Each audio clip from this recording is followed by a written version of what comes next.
Murarari wa Muthingi TV gugeithia na ngunyitio geni ni Jumenge tariki ni 28 mweri wa mugwanja mwaka wa 2023 ni muhoko wakwa ati kiumia giaku ni kirainekirira wega na ni muhoko wakwa ati muthenya waku na uragithie na mbere gugutwarithia wega nie na nige tugithie kuu iharo-ini tumenye uria ciana cia atumia ciragithie na mbere kwigarika na kiumia kana kiumia giki akirathire kana hihi uria iharo-ini cirageikarire kiumia giki riakwa getika Wambui wa Njau kana wanyendo kanjita kairitika Mathako kana the sports girl kiumia giki ane gukoretwo na maundu maingi kuona ati ndeteka ta cia rugby no iragithie na mbere kuria kiharo-ini kia Njau National Stadium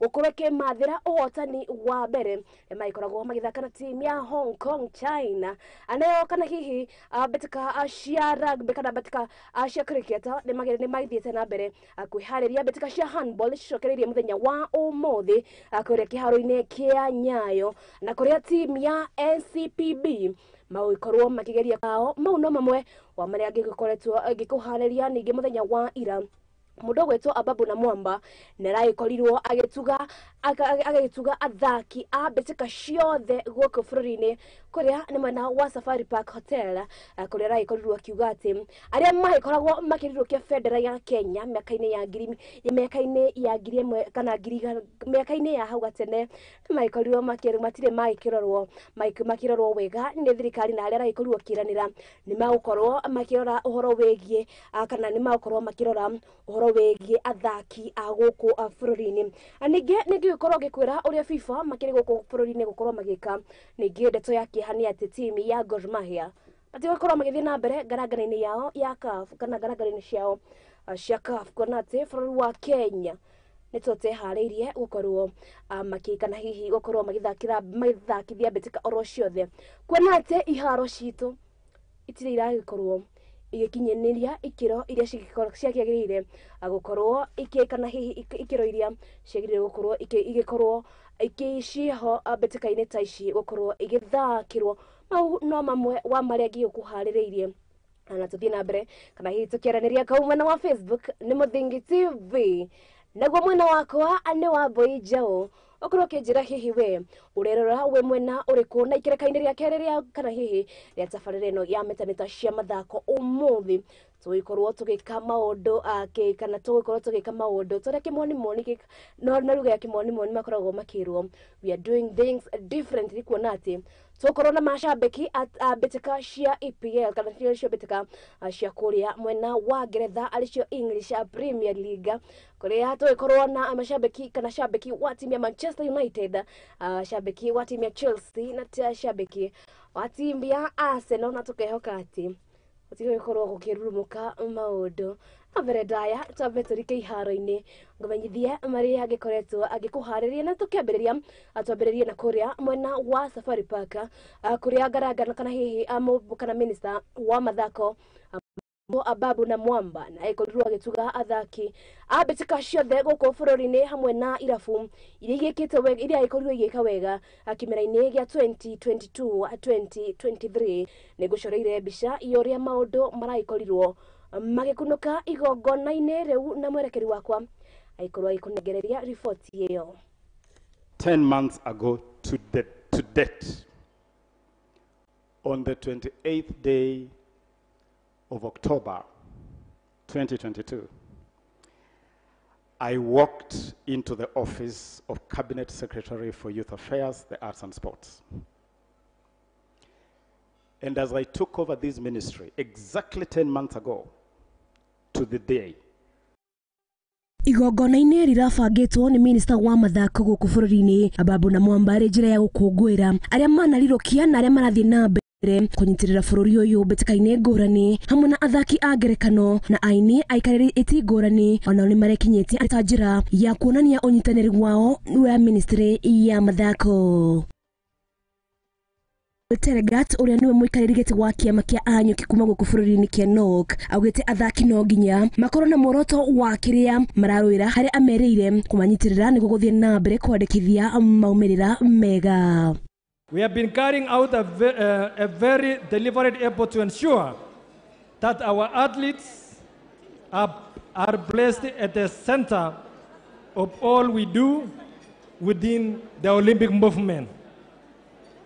Minister wa ukinyanĩria Eliud Owalo na uria ukugemeti igongona riri augite mithako nĩ njĩra ĩmwe ya kurehe andu hamwe na ministry yake ĩrĩ cemba kũnyitĩrĩra uraje kĩmbeca ta ũrĩa makoretwo magĩkana team ta Talanta. Oho Owalo nĩranĩire kũramata internet nĩguo athondeki a thinema makorwo na ihinda ihũthũ. FC Talanta exists courtesy of one, the cabinet secretary 12 years ago, who founded that club. But number two, they've survived because of the work that the Communication Authority of Kenya does. We are the chief sponsors of that team for the last 12 years. So when I received the invitation to be here, I kept on asking myself, what are these points of convergence? Then I had something to count on, FC Talanta. And I believe even in the Premier League, a lot of the clubs that you see, most of them have an alumni of FC Talanta. Since we started Buenos Aires, over 300 sportsmen have gone through that particular club. 300 since we started with the club. Now is that we want to provide communication services with speed. We want to provide internet of high speed, moving from the 2G generation when we were depending on the voice call.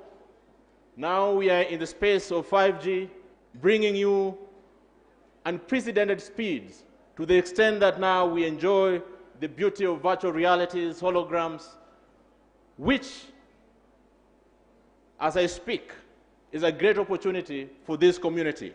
Minister wa Mathako Ababu na Mwamba augite ati meri 10 iria koretwo oete wathani wa ministry ino ni ahotete gucokereria athaki na kumahe mwihoko ringi kuona ati ta mubira wa kagia kĩingira bũrũri wa Kenya ni wahetwo mukana wa guthaka no endereu kagi ni gacokereirie athaki iria mathakaga muthako wa gwitubira onao mari na kindu gia gũkũngũiya tondu onao mukana ni weheretio. Ababu ni ahutirie uhoro wigie iharo o ni thutha wa kirabu kia Gor Mahia kweherio mbĩtĩka-inĩ cia CAF kuria augite matiamwĩrire mathĩna mao na nĩangĩgeretie gũthinga mĩanya na ũguo aroria ciama ngũrani gũkorwo ikĩrora mathĩna mao na kinyi. Today, 10 months ago to date, on the 28th day of October 2022, I walked into the office of Cabinet Secretary for Youth Affairs, the Arts and Sports. And as I took over this ministry, exactly 10 months ago to the day, I inherited a crisis. I inherited a mess. Just to give you a snippet of the mess that I inherited, I found a football scene that was frozen. And for about a year, Kenya had laid by the Football Federation of the World, FIFA. And because of that suspension, the entire football ecosystem was in limbo. And you know what? Football is a whole economy. Besides the players who kick the ball around the field, you have fellows who mark that pitch. You have people who provide security at that pitch. You have referees. You have vendors whose only livelihood is to sell wares and foodstuff during a football game. In the period of that suspension, that whole economy had closed down. And you can imagine the number of livelihoods that had been devastated because of that suspension. I also walked into the office to find this country on the brink of a ban by World Athletics because of the crisis of doping. And among the things I had to do immediately upon assuming office was to look for a gentleman called Lord Sebastian Coe, the president of World Athletics, to engage on a framework to forestall a looming ban on our athletics. I found a swimming federation that had been banned by the World Swimming Federation, FINA, now called World Aquatics. Sports aside, I also inherited an arts industry that was in a total mess. A mess where collective management organizations, the CMOs that have the responsibility to collect royalties for artists, had not been operating effectively for a while. Federations. Today, we're dealing with crisis in Gor Mahia Football Club. A crisis that has led to Gor Mahia being locked out of participating in the African Champions League. We are dealing with a crisis around FC Leopards that has loaded FC Leopards with a fine of 20 million Kenya shillings from FIFA. A crisis that now is troubling us. And today we'll try to start a journey of resolving that crisis, or those crises. But those crises are brought about by certain bad manners we must stop. Why are we going to fish for third-rate players from elsewhere instead of developing our own talents? So you go to pick some players from here, from there, and then you get into trouble with them, and they lead to the problems we are having. Why are you going to fish for some third-rate coaches when we have competent coaches right here in Kenya? And then you get into trouble. I am very disappointed. Kwanza nyinyi Gor Mahia mumeniangusha. Mimi nilikuwa nimewapangia mambo makubwa sana for the Champions League this year. Mnaijiingiza kwa tabu. Alafu badala ya kukuja kusema muko na shida, mnanyamazia kidonda. Mpaka kidonda inafika stage ambayo inaua wewe. Instead of coming and talking to us, my brother Ambrose Rachier, president of Gor Mahia, you are my friend. You're my learned senior in the legal profession. You should have talked to me. You should have told me what was going on in Gor Mahia. I talked to Mr. Patrice Motsepe, the president of CAF. I talked to Veron, the Secretary General of CAF. We would have talked about your matter. Why should your Minister for Sports read about your problems in the press? Why? When I have an open door policy. Why? What do you expect me to do when you ask me to close the door after the horse has bolted? Shame on you. Shame on you. But I want to tell you, we'll not allow this to happen again. Athaki aingĩ nĩ marĩnũkirie iheo cia mbeca varivali arĩa mũthaki ta Angela Okitoi ũrĩa ũhambataga ngarangano cia tennis aratugwo na mũigana wa ciringi mirioni 1. Anyuki a hau gabere mĩaka-inĩ ya 90 ona matitigwo na thutha na o mũndũ aratugwo na kĩmanjĩka gĩa ciringi 50,000 na ũmwe wao ararĩ Catherine Dereva. Team cia Kagita, Gor Mahia, AFC Leopards, Kakamega Homeboys, Vihiga Queens, Ulinzi Starlets, Shabana, Murang'a Seals onao matiratigwo na thutha. Watapokea pia zawadi ya shilingi 50,000 kila mmoja. So this is Tuwape makofi ya kilo shilingi 50,000. Wakishamaliza wataweka Hadoine Hamuthingi TV jitekaga Wambui wa Njau.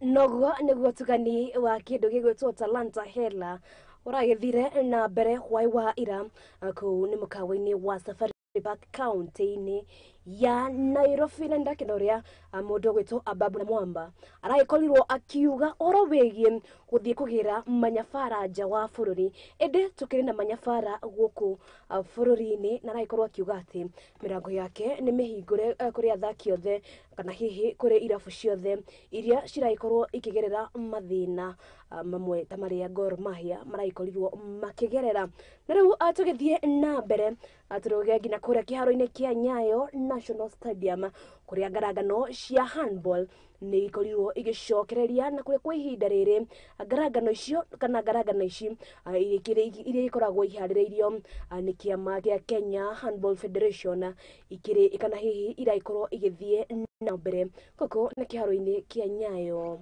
National Stadium.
Niopatie uwekelea hapo kwa kiti.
Right about now.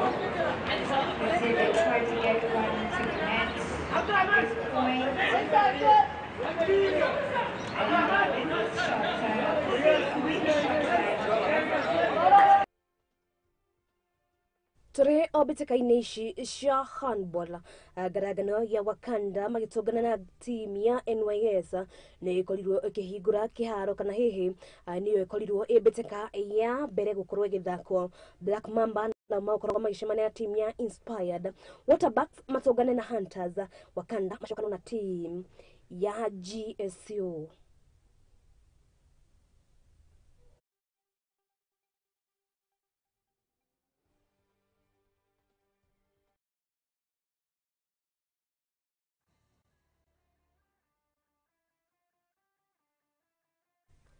Na tukiherera ici ciĩgiĩ ngaragano cia handball turuge nginya kuria ngaragano-inĩ cia golf kuria mbĩtĩka iria irakorwo igithakwo muthenya wa rũciũ nĩ kuria mwena wa Rift Valley Lodge na kuria athaki aya eri arĩa magikorwo makihotana magikorwo makinyikana hihi makigwatĩra tigiti wa guthaka ngaragano-inĩ cia Magical Kenya Open. Athaki aya eri maikoretwo meherete kana maikoretwo mahotete athaki makiria ma igana rimwe arĩa makinyitire itemi mbĩtĩka-inĩ ici kana mbĩtĩka iria ciaikorirwo igithakwo cia golf.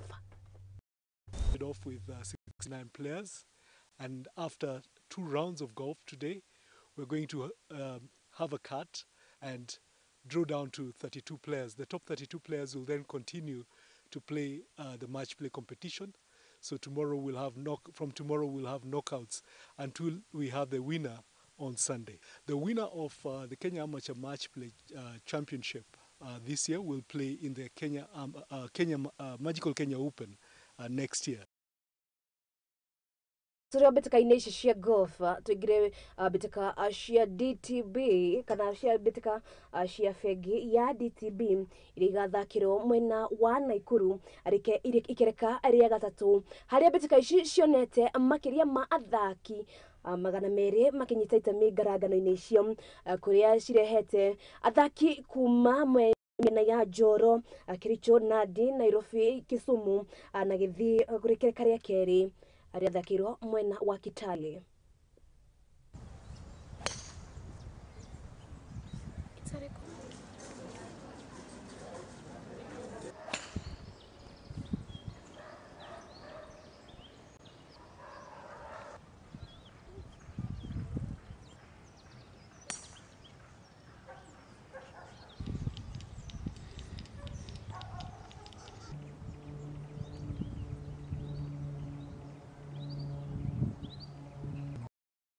Icio ciĩgiĩ ngaragano cia golf tuciokereria cia mũndũ ũgwĩtwo Ababu na Mwamba araikorirwo na kanya ga kũnyitanĩra na andũ a kuma CAF magĩthũrima kĩharo kĩa Nyayo kana kĩharo kĩa Moi Kasarani Stadium kũrĩ thutha wa timu ya Gor Mahia gũkorwo makĩrutwo ngaragano-inĩ ici kana ngaragano cia CAF thutha wao gũkorwo matakana hihi thutha wa iharo gũkorwo itakinyanĩire ikĩro. Ababu nĩ ugĩtie atĩ bũrũri wa Kenya ũkĩrecemba kũnyita mbĩtĩka na kũnyita ũgeni ngaragano cia AFCON manyitanĩire hamwe na mabũrũri ma kuma gĩtarũ kĩa Afrika ya ithũĩro.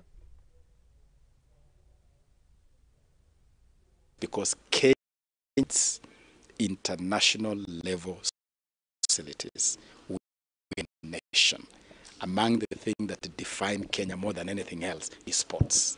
And you cannot be a country with such a proud sporting heritage, pedigree, without the facilities, without the infrastructure to back that. So with or without AFCON, we are focused on our infrastructure. Na ripoti hiyo ya mũndũ gwĩtwo Ababu na Mwamba aliwe cabinet secretary kana niwe minister wa mathako gũkũ bũrũri-inĩ niyo irahekanya ga kwamba guthie kuhumuka no itanamba kuhumuka nyambe ndore arĩa maikoretwo magĩtĩka register ngo na mũndũ gwĩtwo Peter wa Gacocho Kigumo akiuga ukĩrĩ gũkũ na mũndũ gwĩtwo MC Muhia wa Kandara imwe icio no imwe wa iria nyingĩ ngĩkoretwo ngĩandĩkirwo no tũthiĩ na mbere akwaranĩria kwa mwena wa Facebook nĩ Mũthingi TV naguo mwena wakwa nĩ Wambui Njau ũkorwo kĩnjĩra ũrerorera mwe kana hihi ũrerorera meta cia mathako ũkĩrĩ mwena na ũmũthĩ tũrarongoreria cia EPL kana nicio citagwo English Premier League ukorwo kinjira we unyitaga baru team iriko twambe tuhumuke ndiracokereria.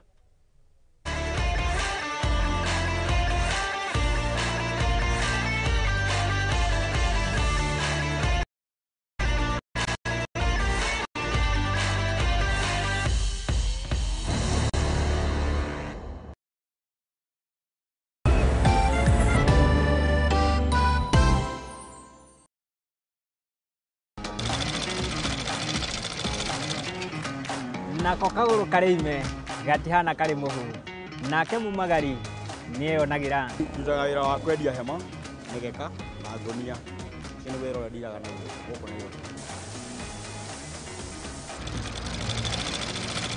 nitutamburaga kio gitu na thabari itu miethere-ini akai kunyita ugeni guku kwa Muthingi TV nikio nitugicemanagia o kiumia tabarira-ini ya mwihang'iri turi na mwihang'iri witu agitutirithia thabari yake kinya hau akinyite yandiko ni muthuri wiho andikitwo gibanda ki hare rugongo ni o guku ceceni-ini ya Muthingi TV na nie Mwangi wa Murugi.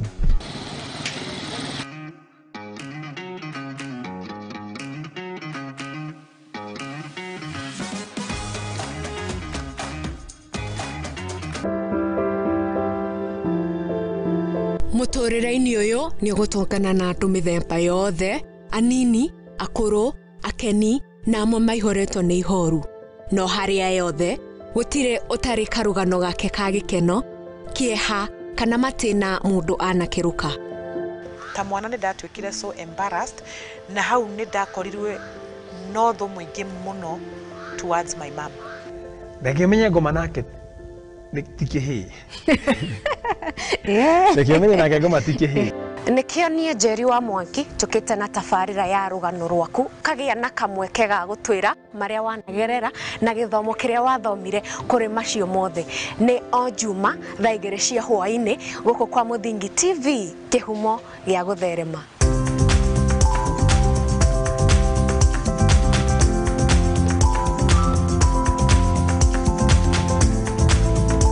Hihi nioe nere maritwa ta your honor, acquittal, accused, conviction mahuthikaga. Nioe makinya magukinyukia niguo wone kihoto giaku kana kia mwana waku. Kihoto kia mwikwirwo ni kiriku na tungigikinyira atia. Tabarira-ini ya watho kigeri-ini tugakuhe kahinda ga kuria kiuria na gutuhe woni waku. Na nikio marathi makoragana na nikio marathie nginya makoraga ciana ici urihite nyumba ri wina freedom ya gwika mundu mothe to nyumba yo ni yaku nurihite nyitanagira nanie your lady wa itherero wa Njoroge thiine wa tabarira ya watho kigeri-ini tuthome na tuhige hamwe ici ciigie watho orodumwe na kihoto guku kwa Muthingi TV arikio kihumo gia gutherema.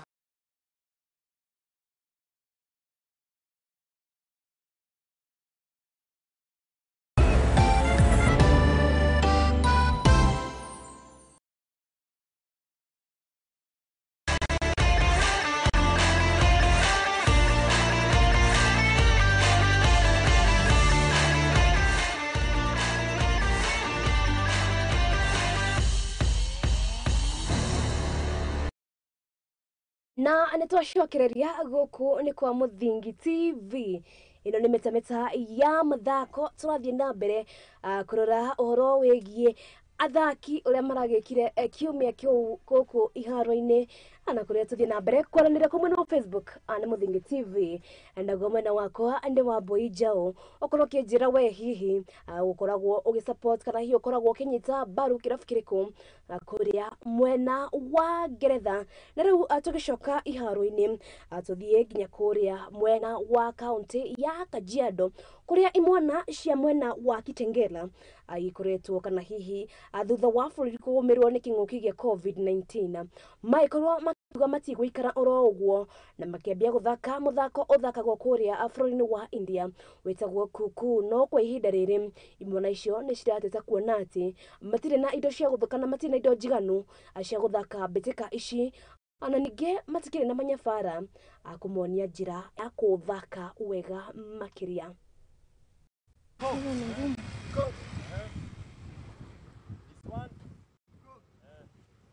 Koko imeneka pazuri, sijaweza kuengage kwa miadarati ka idol. Mara mingi utanipata hapa hivi kuanza napiga shughuli, ama pale pia gym niko hapo tu napiga shughuli nikuwe fit. Thanks for Coco. I've been here since 2020 during Corona season, where us as students and youth, we didn't have anywhere to go, but we had a coach who was privileged to bring us a new game that we have been playing since then. And it has built us as youth in this town of Kitengela. And it has been so nice having coach trusting in us as young people. Wakati unajiunga na mchezo wowote, tunajaribu kukupanua mawazo uweze kukua, ati hautakuwa tu pale unachezea huu mchezo kama mwanarika wa pale tu nyumbani. You become an international mindset sports person. Kwa kuwa unaweza chezea nyumbani ama pia unaweza safiri ukauchezea huu mchezo nje. As a new sport, we have not had our stadiums set up in a way that they can embrace the new coming sports like Coco, which ideally does not need a lot. It's just a measurement of 27 by 16 for the layout where we play. Irrespective of the challenges we have had, we have been able to send some players to represent the country abroad. When we had an opportunity in Pune in India, where we got a player from Kitekoko and another one from Paradiso in Nairobi County to go and represent during the Ultimate Coco League trainings and exhibitions that were taken on.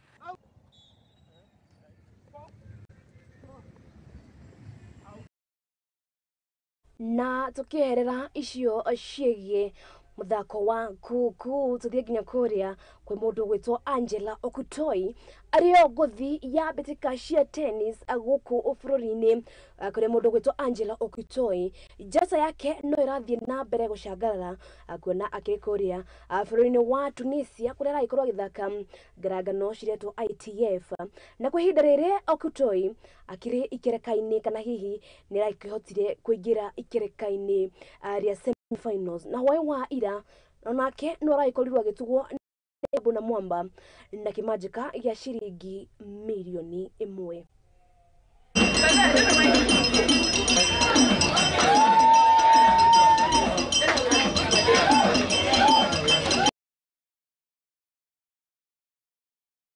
Herecio cia mundu ogwetwo Angela Okutoi tukathie na mbere kumwendithiria mawega ngaragano-ini ici cia bitika cia tennis turuke nginya bitika-ini cia cricket akuria timu ya bururi wa Kenya mwena-ini wa arume ni marathie na mbere kwirutaniria niguo kumatha tigiti wa guthie guthaka ngaragano-ini cia kimabũrũri o ni thutha wao gukorwo makigayana point na timu ya bururi wa Tanzania o ni thutha wao kwa guthaka bitika yao thutha wa riera gukorwo rigithuka.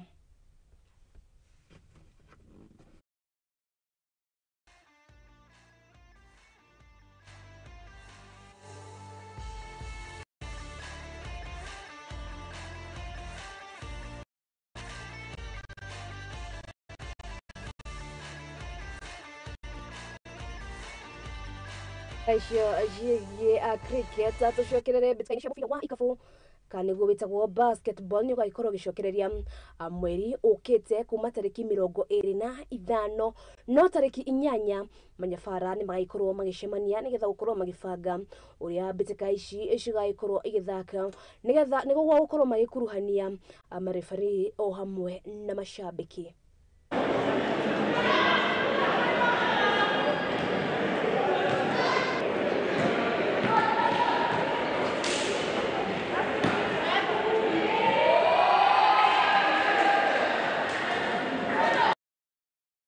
Tukihererecio ciĩgiĩ mubira wa ikabu rĩu tũthiĩ nginya kũrĩa mwena wa ngaragano cia National Circuit Rugby Sevens nĩtanyĩtwo nacio gũkorwo igĩcokereria wikendi yũkĩte o nĩ thutha wa ngaragano ici gũkorwo kĩmera kĩa 2022-2023 gũkorwo gĩkĩinĩkĩrĩra na mbĩtĩka ici cigaikorwo igĩthakĩrwo kũrĩa mwena wa Naikuru.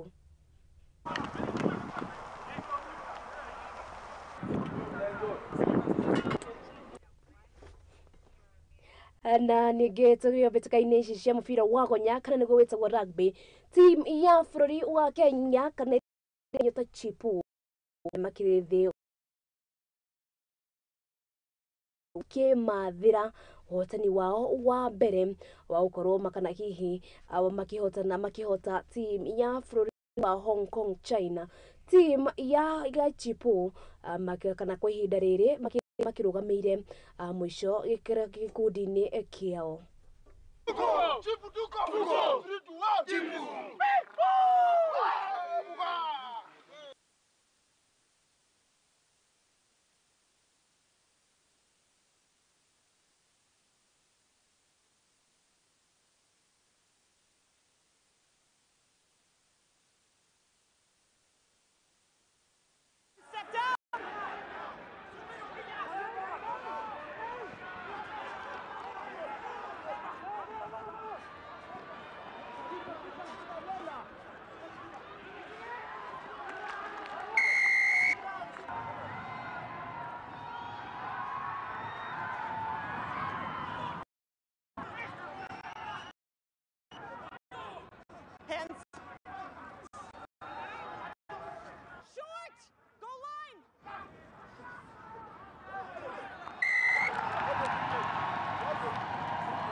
Trio ici ciĩgiĩ rugby under 20 nĩ atĩ kĩama kĩrũgamagĩrĩra ngarangano nĩkĩragĩkorwo wĩgiĩ ũgũri wa tigiti kũrĩa makĩheanĩte tigiti ũyũ na kana hihi na thogora wa thĩ mũno nĩgetha andũ magĩkorwo makĩyumĩria mathiĩ kũrĩa wa kĩharo kĩa National Stadium makorwo makĩrorera ngarangano ici iria iragĩthiĩ na mbere na iria itanyĩtwo gũkorwo ikĩinĩkĩrĩra kana hihi mũthia-inĩ wa mweri ũyũ.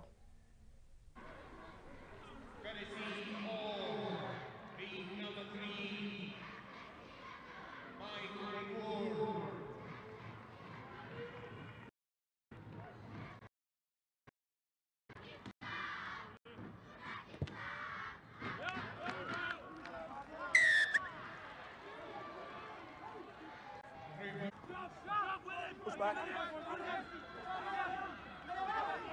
Come again, Precious. Was it 5 red you're talking about?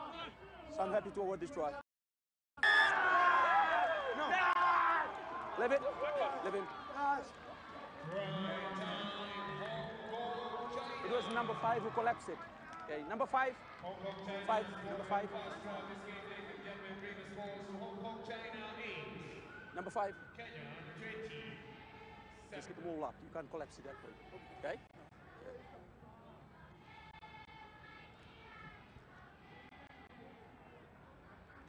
Okay. Was it? Stay up.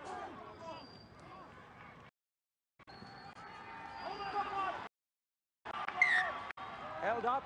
Goal line drop out. Easy, boys. Come back. Come back. Yeah.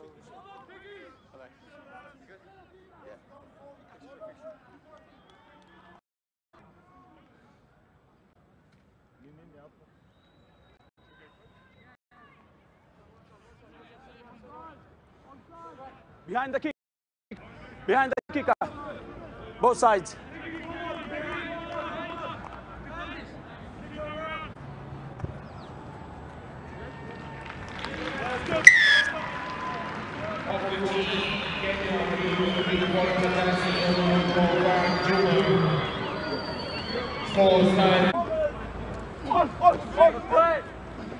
Play on more.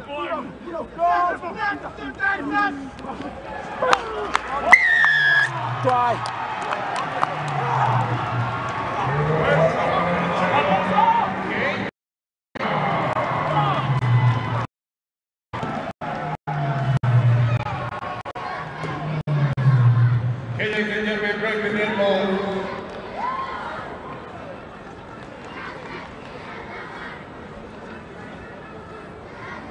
Bring the scores to Kenya 20-15. Hong Kong, China 10. Try by number 8 for the Kenya 20. agikorwo wi shabiki wa bitika cia mubira wa gonya to nginya korwo shabiki wa mubira wa gonya no nginya kana hihi etathie atukakiugiriria na tuthie tukanyitirire timu tu ya bururi wa chipu kuona ati yahota gukorwo anikio gitumi gia kiria tutakana hihi anikio gitumi gia kwaga timu tu kwaga gwika wega kuona ati musikoretwo kana hihi gutigokoretwo na andu aingi makoretwo makiyumiria aguthie kuria akiharo-ini kia Nyayo National Stadium githie na mbere kana hihi githie na mbere ni ati kiama kirugamagirira bitika ici cia rugby Kenya Rugby Union ni maikoretwo makiuga ni magukorwo makihorana kana ni magukorwo magitigithia wira mundu gwitwo Damian McGrath uria urakiri nyabara wa timu ya Shujaa 7 o ni thutha wa timu ya Shujaa gukorwo makirutwo bitika-ini cia kimabũrũri o ni thutha kana hihi bitika ici timu ya bũrũri wa Kenya matanyite gukorwo magicokereria thutha wa timu ino gukorwo makiheo kanya kangi bitika-ini ici na gukorwo makiamura mundu gwitwo Kevin Wambui o ni thutha wao kana hihi thutha wa Kevin Wambui gukorwo akirutira na agukorwo agiteithĩrĩrio ni nyabara wa timu ya Kabras Sugar mundu gwitwo Carlos Katwa na mundu gwitwo uria wari captain Andrew Amonde.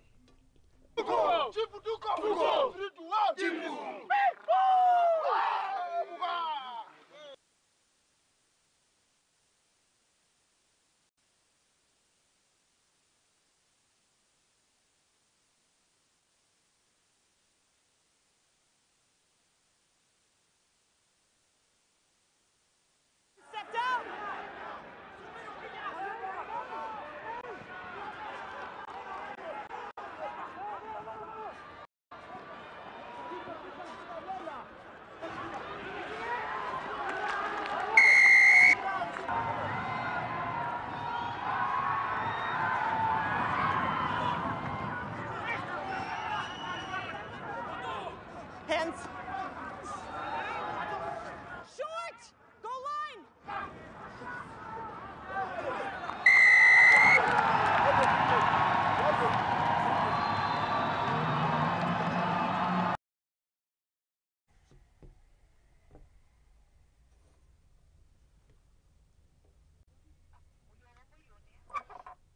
Na nitwacokereria uguo niguo mundu gwitwo Kevin Wambui araikorirwo akiamurwo anakema kirugamagirira bitika cia rugby Kenya Rugby Union na riboti iyo ni ikorwo ikihekanya aukorwo ngikiria oro ringi agukuri kwa Muthingi TV tuthie na mbere kwaraniria amwe wa Facebook na Muthingi TV naguo mwena wakwa ni Wambui Njau korwo kinjira ni kiuria gitu kia umuthi hihi beri onyitaga baru akiama kana hihi onyitaga baru kirafu kiriko kiama irafu itwaranaga muno no nie kwa ihinda riri ngiri mithako-ini ndakuria onyitaga baru akirafu kiriko githakaga mbitika cia English Premier League taranĩria wena wa Facebook Muthingi TV ani Wambui Njau ndugathie haraya tondu ni ndiracokereria.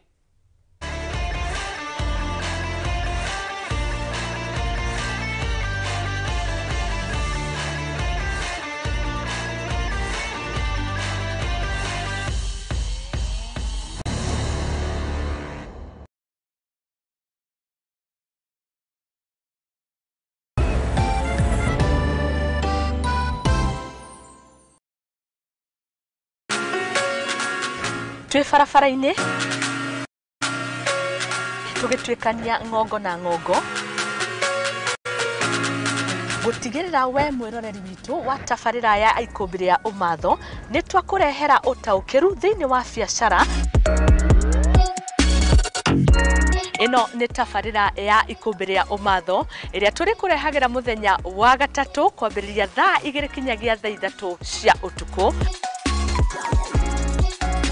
guku kwa Muthingi TV kihumo gia gutherema nanie ngikurehera ngetwo Muthoni wa Wambugu Nyarari.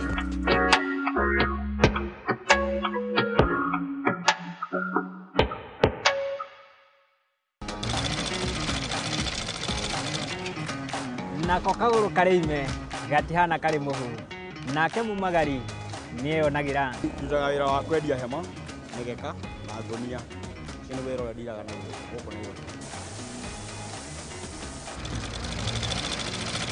nĩ tũtambũraga kĩyo gitũ na thabarĩ itũ mĩethere-inĩ.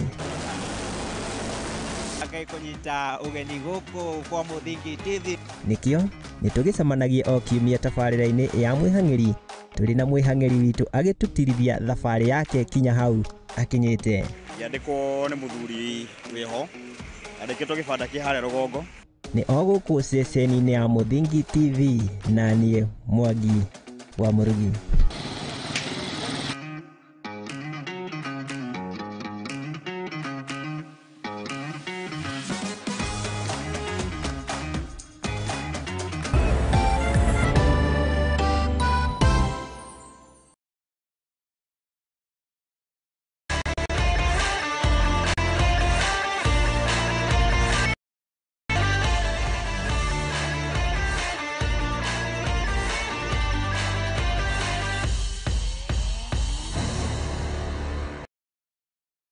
Twacokereria gũkũ nĩ kwa Mũthingi TV ĩno nĩ metameta cia mathako rĩa kwa Getika Wambui wa Njau kana wa Nyendo Kanjita that sports girl atwathi na ndĩ kana ndathi na mbere ũkũmenyithia ũhoro wĩgiĩ ngaragano kana hihi mbĩtĩka iria iragĩkorwo igĩthiĩ na mbere gũkũ bũrũri-inĩ na rĩu tũcokererie nginya gũkũ mwena wa iharo na tũrũge nginya riboti-inĩ gĩa andũ a FIFA kana kĩama kĩrĩa mataga kagi thĩ yothe gĩa FIFA nĩ magĩkorirwo magĩkinyia gũkũ bũrũri gũkorwo makĩgĩa na kanya gũthomithia kana gũthomithia manyabara ũhoro wĩgiĩ arutani gũkorwo magĩthomithia ciana cia mathukuru ma mũthingi ũrĩa magĩkorwo magĩthaka. Mwerekeri wakwa agĩkorwo agĩtuonia ũrĩa andũ aya kana arutani aya a FIFA magĩkorirwo makĩamũkĩrwo.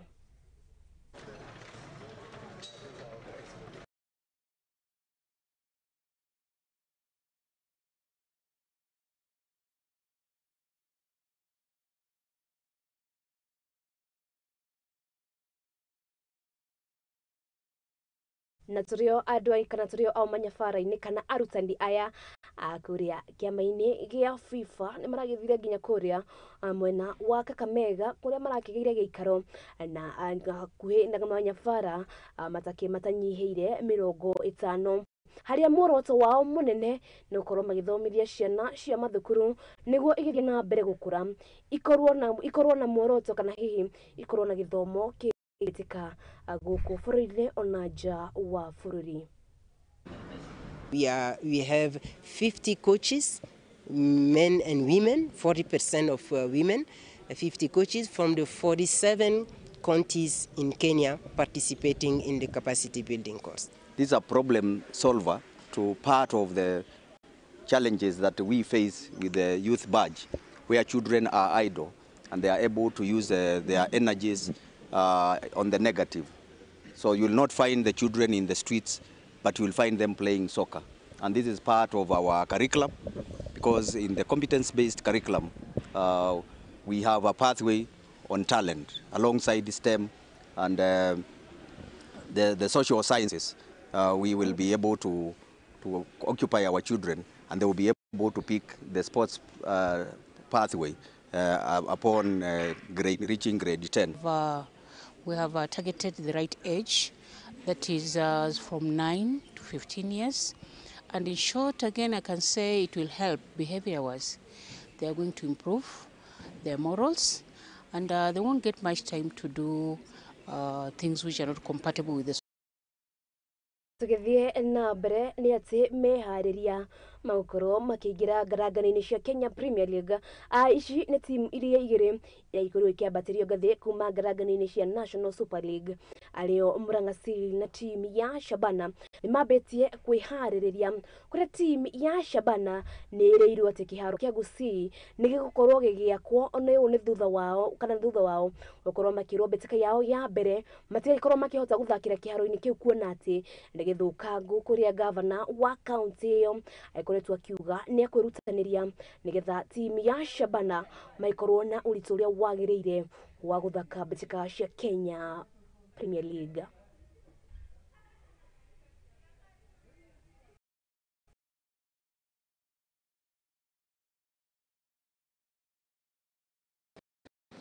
Due to the challenges witnessed in this stadium during the NSL matches, such as difficulties in control and flooding of the beach, we are set to embark on further renovation of the stadium to improve conditions and meet standards. We are today rolling a massive online fans registration exercise to help enhance fan base for Shabana FC, locally and internationally, so as to boost the avenues for supporting going forward.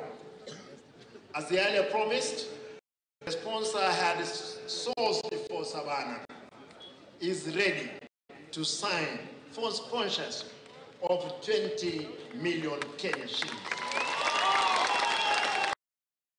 Kimera kia ngaragano cia Kenya Premier League ario ngaragano nene bũrũri-inĩ nĩgĩtanyĩtwo nakĩo gũkorwo gĩkĩambia o nĩ thutha wa mbĩtĩka ici kana mbĩtĩka waka thutha wa kĩmera ya 2022-2023 gũkĩrĩra na rĩu wakwa aikorwo agĩkuonia ũrĩa maũndũ magaikorwo magĩikara mbĩtĩka ici cikĩambia mweri ũkĩte.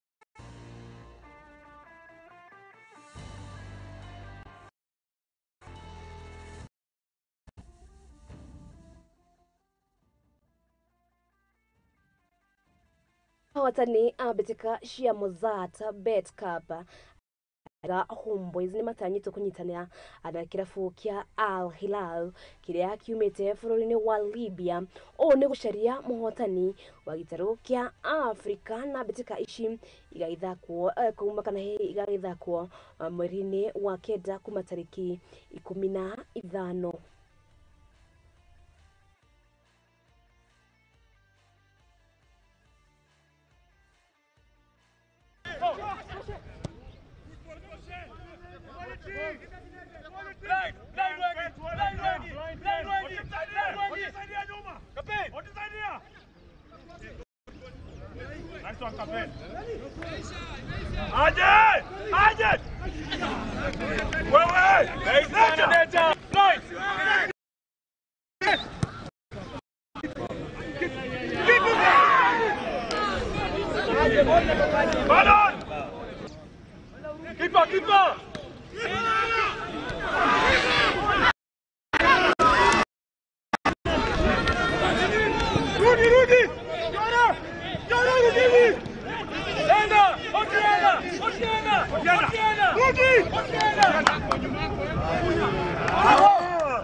Na rĩu tukiroga nginya gĩtaro-inĩ kĩa Rũraya muthaki ũrahutagia gabira ga kũrĩhwo na kĩrabu kĩa The Red Devils kana nĩkĩo kĩrabu kĩa Manchester United mũndũ gwĩtwo Anthony Elanga nĩarĩkĩtie gũthamĩra kĩrabu kĩa Nottingham Forest na mũigana wa paundi mirioni 15 bũrũri wa Sweden arĩ na ũkũrũ wa mĩaka 21 na kũrĩa aingĩrire kĩrabu kĩa United akĩrĩ na mĩaka 12. Ũguo nĩ kuga atĩ mũndũ gwĩtwo Anthony Elanga ambirie academy-inĩ kana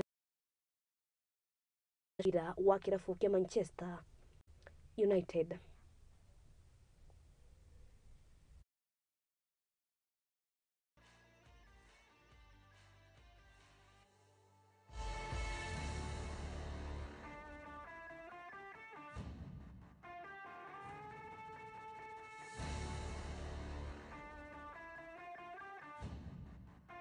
Na mau no mamwe wa makana hihi no mamwe wa maria tũraikorirwo tũgĩkũmathĩra iharo-inĩ nĩ njũĩ ona kwanyu kana hihi icagi-inĩ maũndũ nĩ njũĩ nĩ mararĩ maingĩ no twendage kũmenya kĩrĩa kĩrathiĩ na mbere kwanyu mwena wa Facebook nĩ Mũthingi TV akorwo gĩtwĩra atĩrĩrĩ hihi nĩ marĩkũ maragĩthiĩ na mbere gũkunũka iharo-inĩ tukiingira ikereka-inĩ rĩa kerĩ gwikorwo na mashabiki a team ngũrani kuria tũikorwo tũkĩarĩrĩria ũhoro wĩgiĩ kagi mũno mbĩtĩka cia English Premier League. Ici nĩ ngarangano iria mashabiki matahotaga kũiguana kuona atĩ ndimenyaga kana nĩ team ikoragwo ithũraine kana hihi nĩ ũhoro wa history tũrĩa maikoragwo makiuga.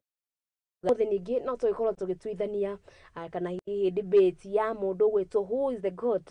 Akuona atĩ mũndũ gwĩtwo Cristiano nĩ agĩthire kũrĩa mwena wa Saudi Arabia, nake mũndũ gwĩtwo Lionel Messi akĩrĩ kũrĩa mwena wa America, na erĩ othe nĩ magĩkorwo magĩka wega mbĩtĩka-inĩ ciao no ikoragwo maki overlook kana arĩa magĩkoragwo mũno magĩcũthĩrĩria mwena ũmwe gũkĩra ũrĩa ũngĩ, tondũ gũkĩrĩ shabiki ũkĩendete Cristiano na gwĩ shabiki wendete mũndũ gwĩtwo Messi. Ũmwe nĩtũgũkorwo tũgĩtuithania ngwĩhoka atĩ mashabiki matigũkorwo makĩoyana kuona atĩ tondũ ũngĩrora mbĩtĩka-inĩ kana ũrata ya timu ya Manchester United na timu ya Arsenal, harĩa timu ya Manchester United maikorirwo magĩtandĩka timu ya Arsenal na bao 2 na kaharo. Shabiki a Arsenal maikoragwo makĩrũa o enyewe, koguo mahũrirwo home and away. Na mamwe maũndũ marĩa tũgĩkorwo tũkĩrora mũndũ gwĩtwo Alexis rĩu nĩ ahũrĩ inegene hau akiuga atĩ ndiganĩra timu ya Arsenal. Hau no mamwe wa maũndũ marĩa magĩkoragwo makiumĩra kana hihi nĩ emotions ikoragwo ikiumĩra mũbira-inĩ kana hihi no emotion njega mũno na mbĩtĩka cia EPL ciragĩcokereria mweri ũkĩte. Timu yaku nĩũkorwo ĩgĩkarangana kana ngwo nĩkĩo kĩũria ngũgĩgũtigĩra ndũgagĩkorwo ũgĩthiĩ haraya kũrĩa atĩ nĩtũracokereria na ikereka rĩa kerĩ na gũgĩkorwo na mashabiki maya. Na tũthiĩ na mbere akũranĩria kwa mwena wa Facebook nĩ Mũthingi TV, naguo mwena wakwa nĩ wa ũkĩnjĩra we hihi ũkoragwo ũkĩnyita mbaru team ĩrĩkũ kũu mwena wa Ngeretha, na twambe rĩu tũhũmũke kana twambe tũikĩrie cigana ũna nĩ ndĩracokereria.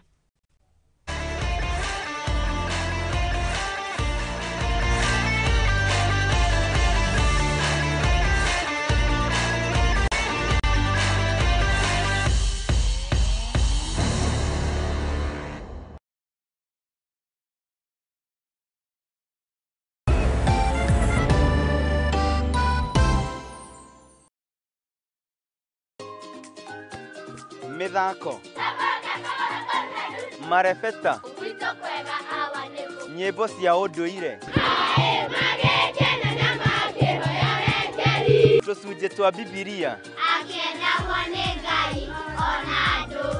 I was coming hĩndĩ ĩrĩa ndakamaga. Nyitanagĩra naniĩ MC Hype Jemo o Juma kwambĩrĩria thaa 2 nginya thaa 3 cia kĩroko, tũgathoma, tũgakena na tũgacanjamũka.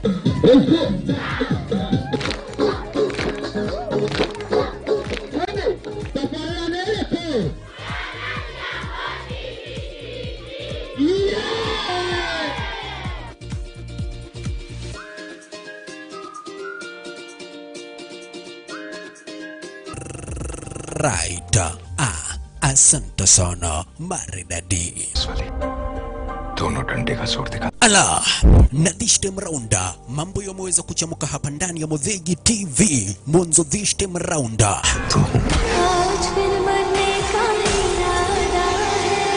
action movies, Kihindi, series zote papa kwa hapa live in director ndani mwa Muthegi TV ni kila siku ya Monday. It's a wasteland. Tuesday. And now, I am the man who's going to break your family. Wednesday. Na kila siku ya Thursday papa kwa hapa live in director nikikuletea zile movie brand new na ambazo dogo brother mpenzi mtazamaji utaweza kupenda. Make a data, keep the timer, ni kila siku mwendo wa sana nyakati za usiku Monday to Thursday papa kwa hapa ndani ya Muthegi TV, na ukikosa baba na kuambia utakosa makuu.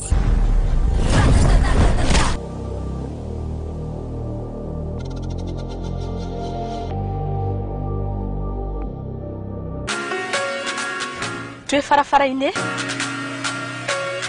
tũgĩtuĩkania ng'ongo na ng'ongo gutigirira we mwiroreri witu wa tabarira ya ikumbĩ rĩa ũmatho nĩ twakũrehera ũtaũkĩru thĩinĩ wa biacara. Ĩno nĩ tabarĩra ya ikumbĩ rĩa ũmatho ĩrĩa tũrĩ kũrehagĩra mũthenya wa gatatũ kwambĩrĩria thaa 2 kinyagia thaa 3 cia ũtukũ gũkũ kwa Mũthingi TV kĩhumo gĩa gũtherema. Naniĩ ngĩkũrehera ngetwo Mũthoni wa Wambũgũ Nyarari.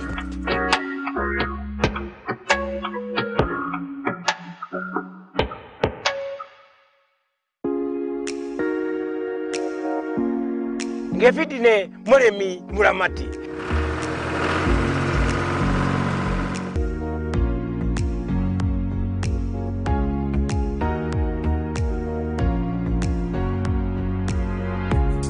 Ugakoragwo na niĩ nĩguo kũbundithia maingĩ. Ũhoro wa ũrĩmi wa irio ũrĩa ũkũiga ng'ombe na ngũkũ na nyamũ ciaku wega, ũrĩa ũkũhota kũnyitanithia tekinoronjĩ nĩguo ũhote kuona indo igũgũteithia ũthiĩ na mbere na ũrĩmi ũkũrehere mbeca. Tũgĩe na mwago, twĩkenere tũgĩthomaga na mũndũ gũtũma Njoroge gatũndũ nĩ ũndũ gĩbindi kĩretwo kĩ mũrĩmi muramati.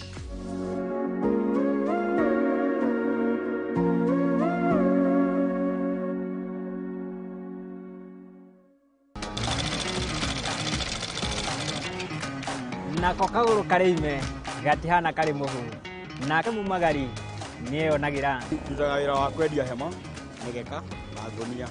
Ũcio nĩ wĩra ũrĩa ndiraga naguo gũkũ Nairobi. Nĩ tũtambũraga kĩyo gitũ na thabarĩ itũ mĩethere-inĩ. Kũnyita ũgeni gũkũ kwa Mũthingi TV. Nĩkĩo nĩ tũgĩcemanagia o kiumia tabarĩra-inĩ ya mwĩhang'ĩri tũrĩ na mwĩhang'ĩri witũ agĩtũtirithia thabarĩ yake kinya hau akinyĩte. Yandĩkwo nĩ mũthuri wĩho, andĩkĩtwo gĩbanda kĩ harĩa rũgongo. Nĩ o gũkũ ceceni-inĩ ya Mũthingi TV na niĩ Mwangi wa Mũrugi.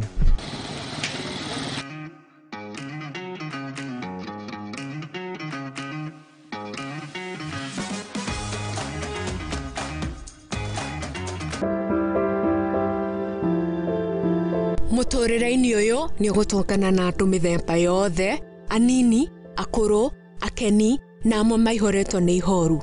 No harĩa yothe gũtirĩ ũtarĩ karũgano gake ka gĩkeno, kĩeha kana matĩna mũndũ anakĩruka. Ta mwana nĩ ndatuĩkire so embarrassed na hau nĩ ndakorirwe no thũ mũingĩ mũno towards my mom. Ndangĩmenya ngoma nake tikĩhĩ. Ndangĩmenya nake ngoma tikĩhĩ. Nĩkĩo niĩ Njeri wa Mwangi tũkĩte na tabarĩra ya rũgano rwaku kagĩa na kamweke ga gũtwĩra marĩa wanagerera na gĩthomo kĩrĩa wathomire kũrĩ macio mothe. Nĩ o Juma thaa 2 cia hwaĩ-inĩ gũkũ kwa Mũthingi TV kĩhumo gĩa gũtherema.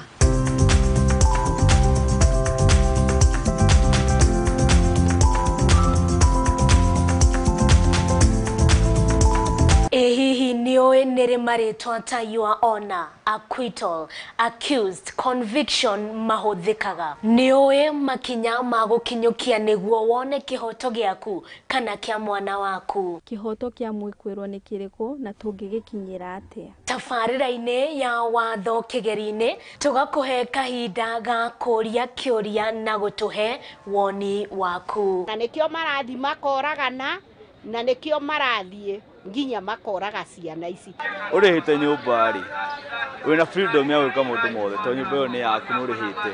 Nyitanagĩra na niĩ your lady wa itherero wa Njoroge thĩinĩ wa tabarĩra ya watho kĩgeri-inĩ tũthome na tũhĩge hamwe ici ciĩgiĩ watho oro ũndũ ũmwe na kĩhoto gũkũ kwa Mũthingi TV arĩkĩo kĩhumo gĩa gũtherema.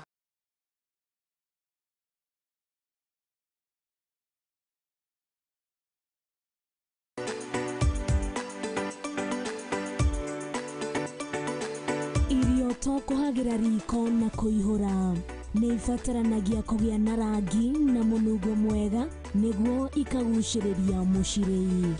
Na nĩkĩo nyũmba ya Mũgĩkũyũ ndĩagaga itaha rĩa kũgagũra mũgeni. tabarĩra-inĩ ya itaharĩa maitũ tũgũtaraga njĩra ya kũruga irio ngũrani na onawe ũgakenerera ũrugi waku. Nyitanagĩra na Njeri wa Nyakĩo o kiumia thaa 9 cia hwaĩ-inĩ tũkĩruga thiri cia ũrugi gũkũ kwa Mũthingi TV, kĩhumo gĩa gũtherema.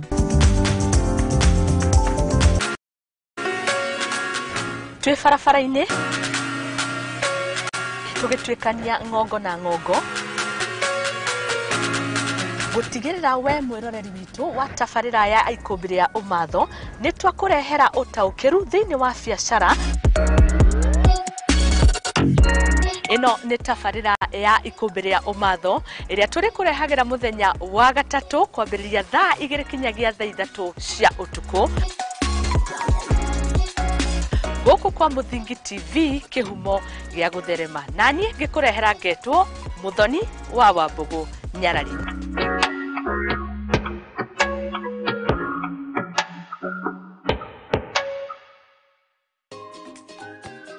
Mathako, marebeta, nyĩmbo cia ũndũire, tũcunjĩ twa Bibilia,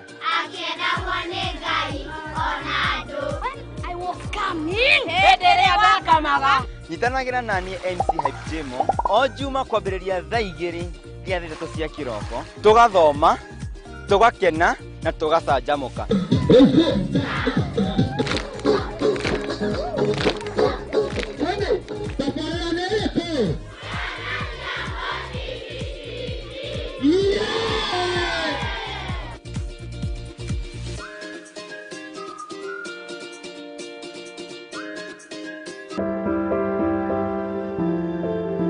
Mũtũrĩre-inĩ ũyũ nĩ gũtũngana na andũ mĩthemba yothe, anini, akũrũ, akeni na amwe maihoretwo nĩ ihoru. No harĩa yothe gũtirĩ ũtarĩ karũgano gake ka gĩkeno, kĩeha kana matĩna mũndũ anakĩrũka. Ta mwana nĩ ndatuĩkire so embarrassed, na hau nĩ ndakorirwe notho mũingĩ mũno towards my mom.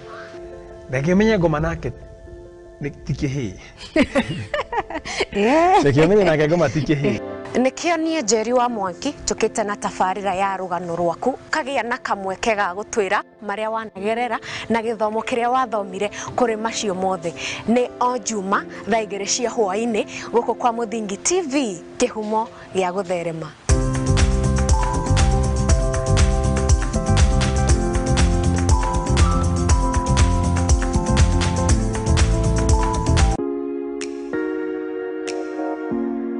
Ngefidi nĩ mũrĩmi mũramati.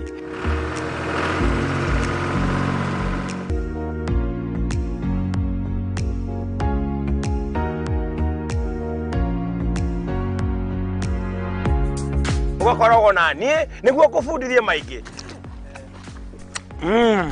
Ũhoro wa ũrĩmi wa irio ũrĩa ũkũiga ng'ombe na ngũkũ na nyamũ ciaku wega, ũrĩa ũkũhota kũnyitanithia technology nĩguo ũhote kuona indo igũgũteithia ũthiĩ na mbere na ũrĩmi ũkũrehere mbeca. Tũgĩe na mwago, twĩkenere, tũgĩthomaga na mũndũ gũtũma Njoroge Gatũndũ nĩ ũndũ gĩbindi kĩretwo kĩ mũrĩmi mũramati.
Weroreri wa Muthingi TV inetwacokereria ina nä metameta cia mathako rä a kwa ngetika Wambui wa Njau akana wanyenda ũkanjĩta kairetu ka mathako ĩno nĩyo session kana hihi nĩ kĩrekaria kerĩ neno nĩyo tũgũkoretwo tũgĩeterera makĩria kuona atĩ kana hihi macambĩki aitũ nĩ magĩkoretwo magĩkinyia abere Dani ndio ngorogamira timu iriko no nigukorwo ngikana hihi nigukorwo agicagura na studio ati na shabiki wa timu ya Chelsea na timu ya Liverpool no timu ya kana hihi timu ya Arsenal ikorwo agikinya na nĩ gukorwo agikinya thutha-inĩ na kwa ihinda rĩrĩ ndirenda rĩu twambie ndereti citũ na kĩndũ ndĩrakorwo ngĩtigĩra anga njagĩrĩire gũikara gatagatĩ wao tondũ ndĩrakorwo ngĩona ta tũgũkorwo twina kindu gĩgwĩtwo Mathako gũkũ no itanamba kana hihi itanamba kũreka mamũgeithie na itanareka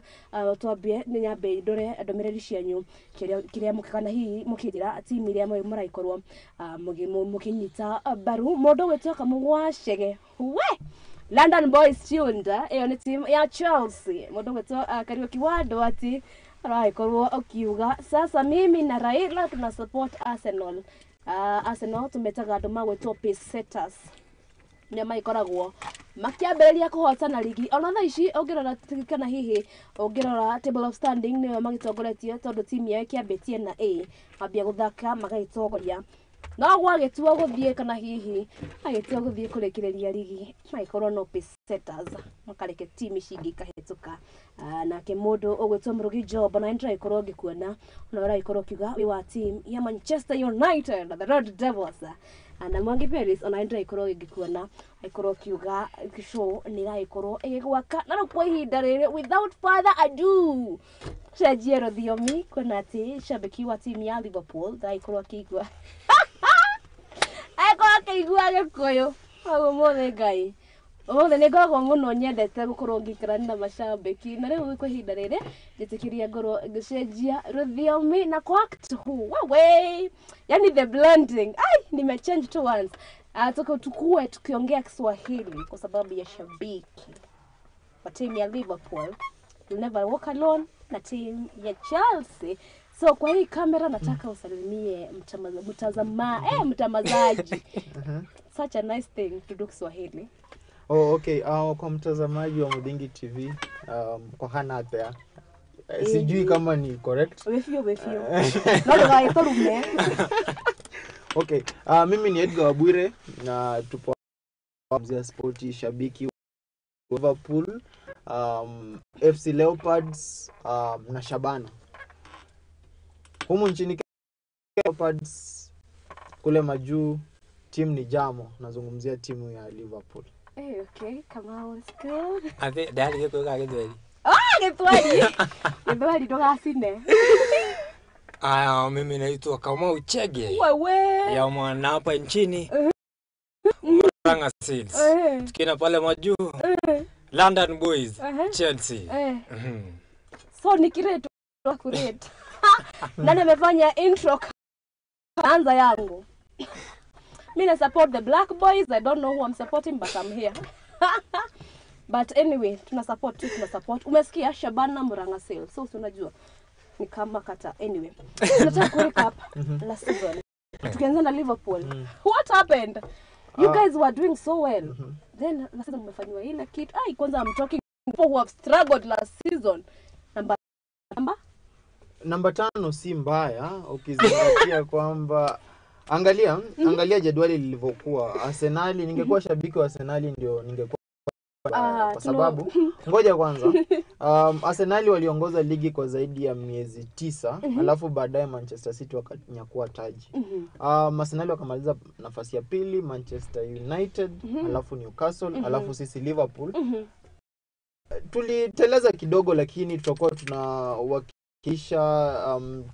nchi ya Uingereza katika la Europa na nadhani kwamba siku Alhamisi sio siku ya papasharandula tena tutakuwa tunatazama timu kubwa zaidi duniani wakiweza kucheza mitanange ya Europa. Lakini yote 9-10 nadhani kwamba msimu jana ulikuwa msimu mgumu kwa timu ya Liverpool, vile vile kwa timu ya Chelsea.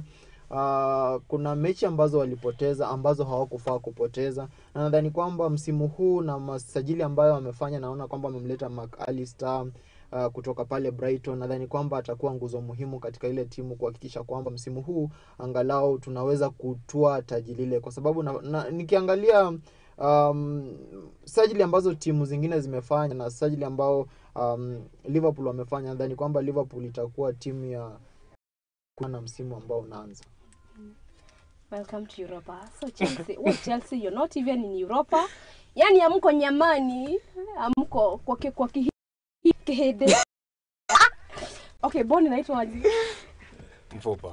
Oh yeah, mimi nasema Kihindi. Oh my god, ni kipindi. Anyway, Chelsea, what happened? Si tu unajua kuna kuanga tu na ile kuteleza kwa maisha.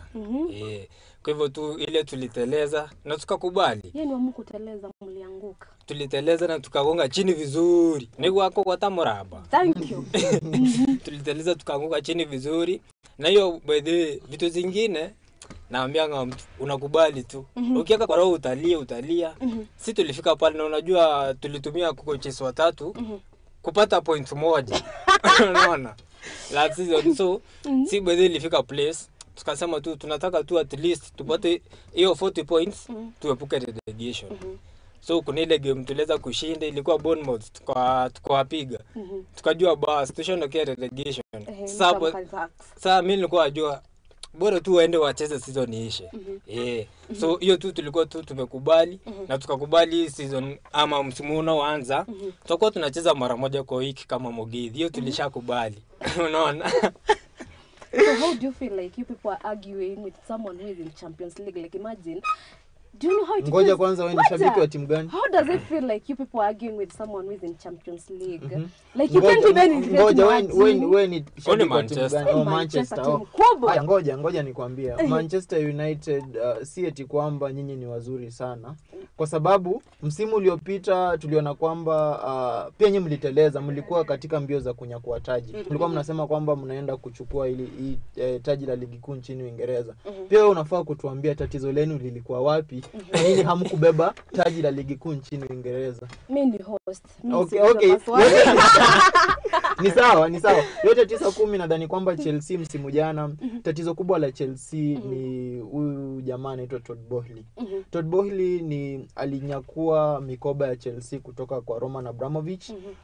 Na wakati mwingi huyu jamaa amekuwa anataka kuinfluence pale dressing room na jambo hili limesababisha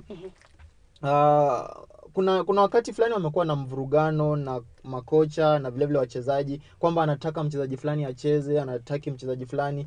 Na unajua unapokosa kumwachia kocha kazi yake ya kufanya ukocha na kuweza kupanga kikosi chake, basi it becomes a hindrance kwa timu. Sana nadhani kwamba huyu Todd Boehly iwapo msimu huu atamwachia Pochettino na yeye akae kando, atakuwa anavuna matokeo kwa sababu Pochettino ni kocha mzuri. Tumemwona pale Tottenham aliweza kuwalead mpaka kwa Champions League final, ingawaje waliweza kupoteza. Na vile vile pale PSG Pochettino ameweza kufanya makubwa, ameweza kutoa taji la Ligue 1 akiwa na mastaa kama Mbappe, Neymar na nadhani kwamba msimu huu na sajili ambazo wamepiga, ingawaje tunafaa kuhofia sana hii timu ya Chelsea wa London Cowboys kwa sababu wameweza kuwapoteza wachezaji nyota wazuri sana. Mason Mount amekwenda Manchester United. Kai Havertz amekwenda timu ya Arsenal. Matteo Kovacic ambaye ni nguzo muhimu katika kiungo cha kati ameweza kwenda kwa Manchester City. Nimzungumzie N'Golo Kante, ile ni engine kabisa, ameweza kwenda pale Saudi Arabia kuweza kuvuna mafuta. Naweza sema kwa asilimia kubwa Pochettino atakuwa na kazi, ila yote 9-10 hawa London Cowboys msimu ujao kama iwapo watamaliza nafasi nzuri ni ya 6 pengine. Unajua kile kinanifurahisha ni mechi ya kwanza itakuwa Chelsea dhidi ya Liverpool. Na unajua kile kinanifurahisha last season msimu unaweza kupita Liverpool walikuwa sawa kutuliko na tulitoka draw. Sisi tulikuwa at our worst, tulitoka draw na wao.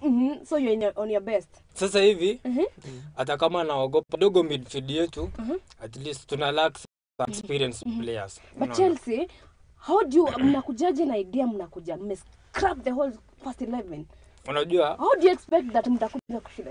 Amwezi because one au hata before wa gelin mnahitaji seasons kama 5. Tano ni mingi.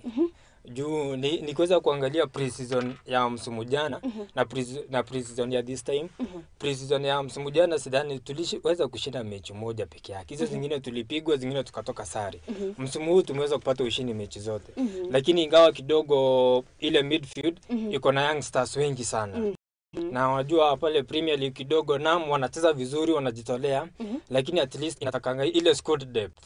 Kwa sababu sasa hivi imeshikiliwa na Santos, kuna Enzo Fernandez, Casadei, au uwezi tegemea wa kuchezea mechi za Premier League. Nikuweza kuangalia Liverpool, sasa hivi Liverpool iko strong. Lakini haimaanishi Chelsea wako chini, kwa sababu kuweza kuangalia msimu ulioweza kupita, nikilinganisha Chelsea na Arsenal, Chelsea wali concede less goals kuliko Arsenal. Kwa hivyo shida ya Chelsea sana ilikuwa attacking, hawakuwa na watu wa kuwafungia mabao. Sasa hivi kuna Jackson ako pale. Kuna Modric vile vile ameweza kuamka. Kwa hivyo nasema tunaweza kosa kubeba hiyo ligi, lakini at least tutakuwa a better place kuliko last season. Sasa si nambari ya 6 ni a better place kuliko nambari 11. Ama nimesemaje? Nimesema kwa ubaya, sijasema kwa ubaya. Si Liverpool.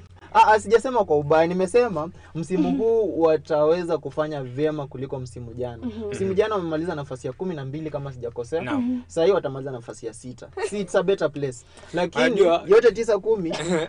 Wacha nikwambie kitu kimoja.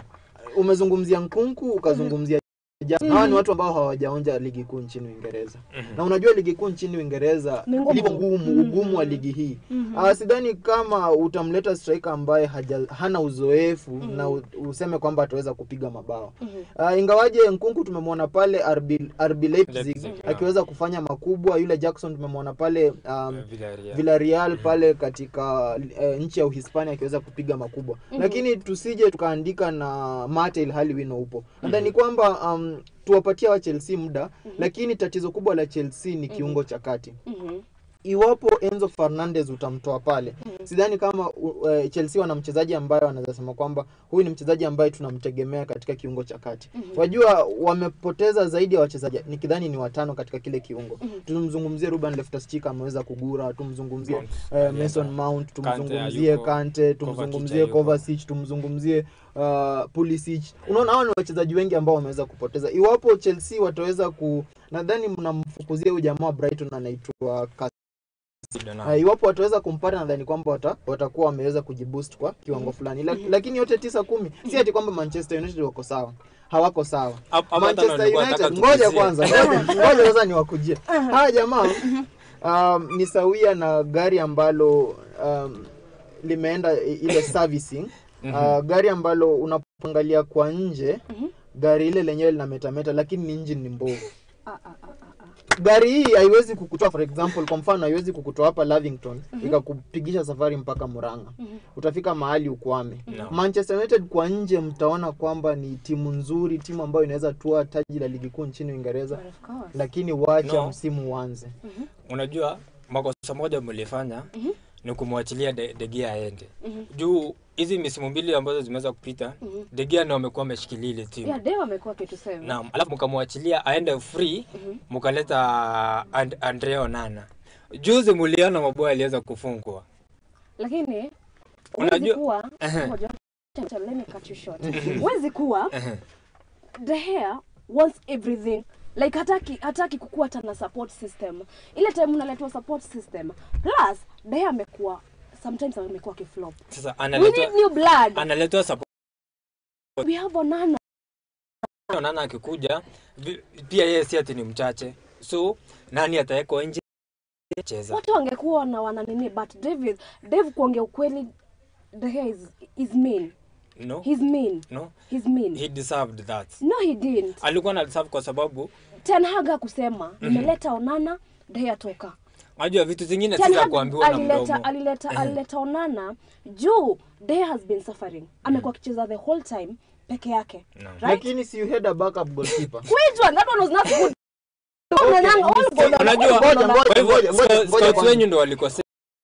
hawatafuti kipa. In this case, hebu tuangalie kwa mfano timu ya Chelsea. Kuna wakati Chelsea walikuwa na Kepa Arrizabalaga ambaye ni mbaya, alafu second goalkeeper ambaye angoja walikuwa na Arrizabalaga kama first goalkeeper. Second goalkeeper alikuwa jamaa alikuwa Manchester United anaitwa Caballero. Unaona wote ni wabovu, lakini kocha aliyekuwa pale alikuwa anawachezesha wote.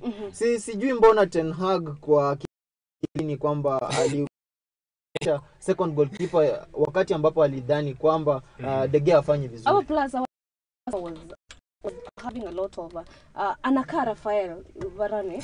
Yani injuries, amecheza tu game moja injury. Amecheza ingine injury.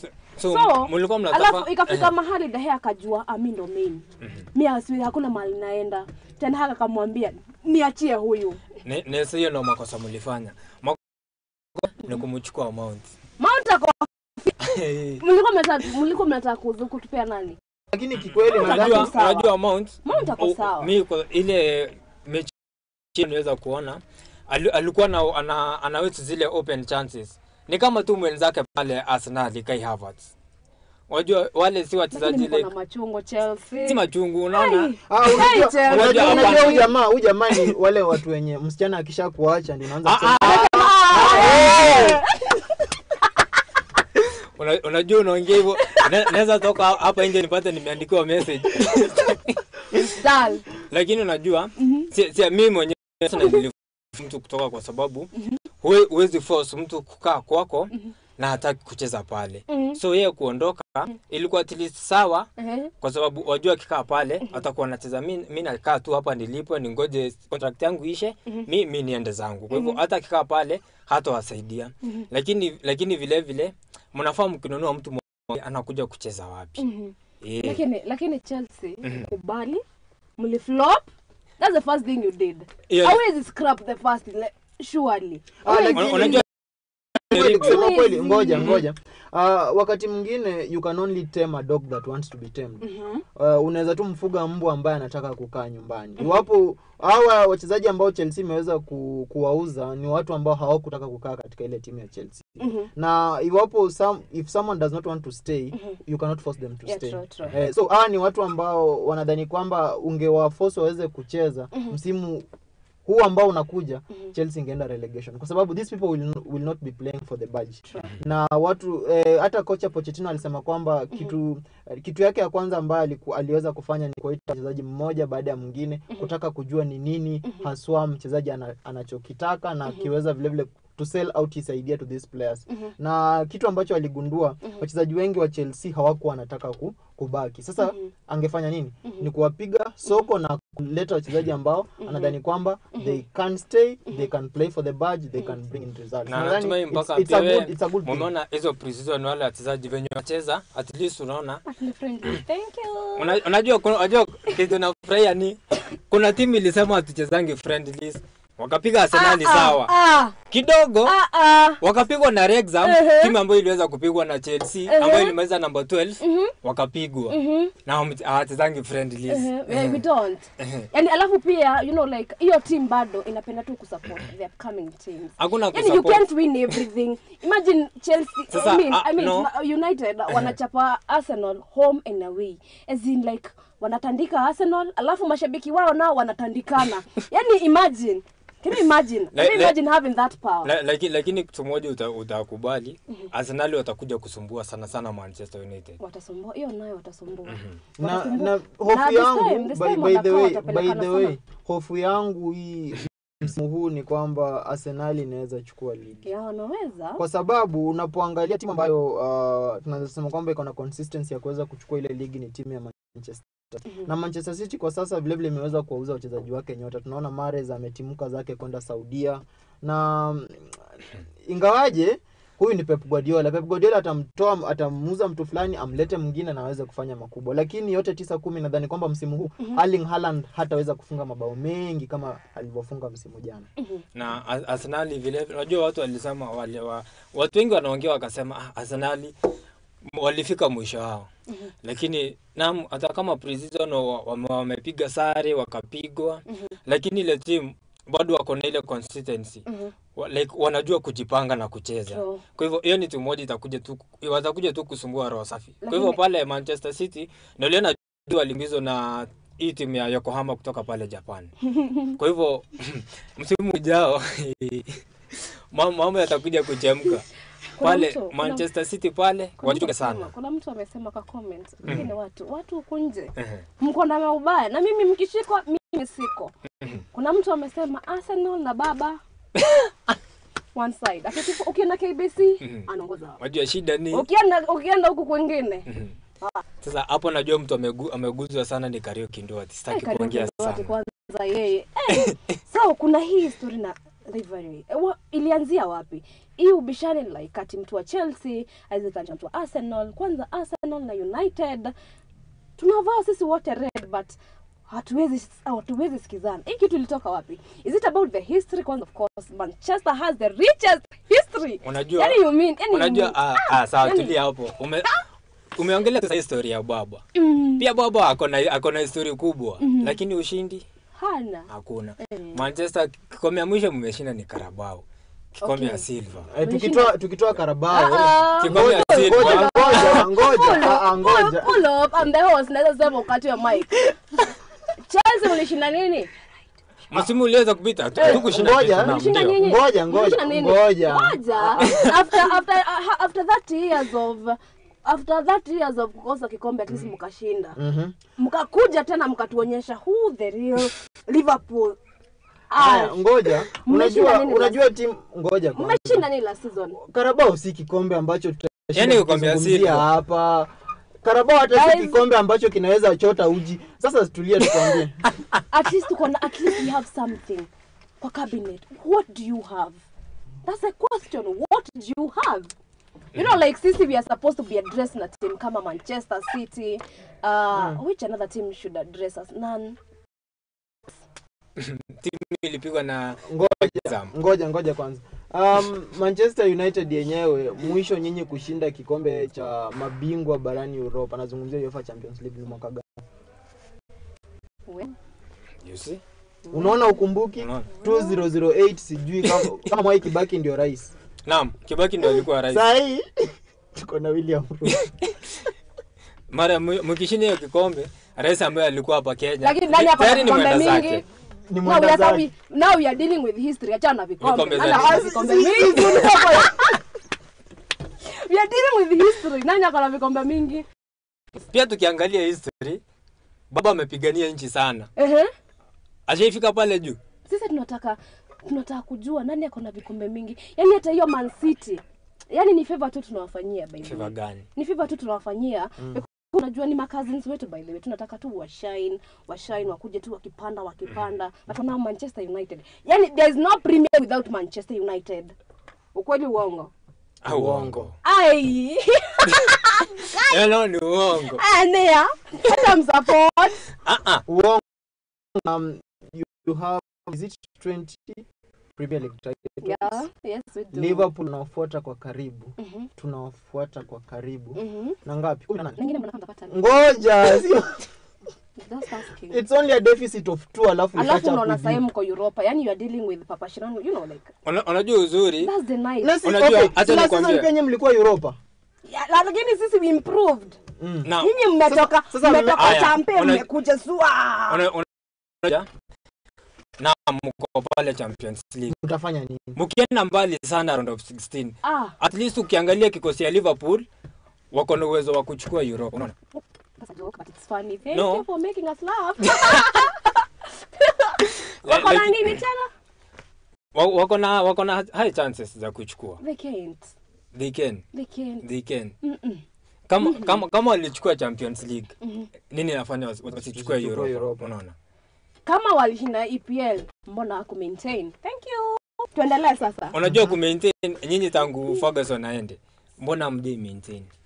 Tusianze nini?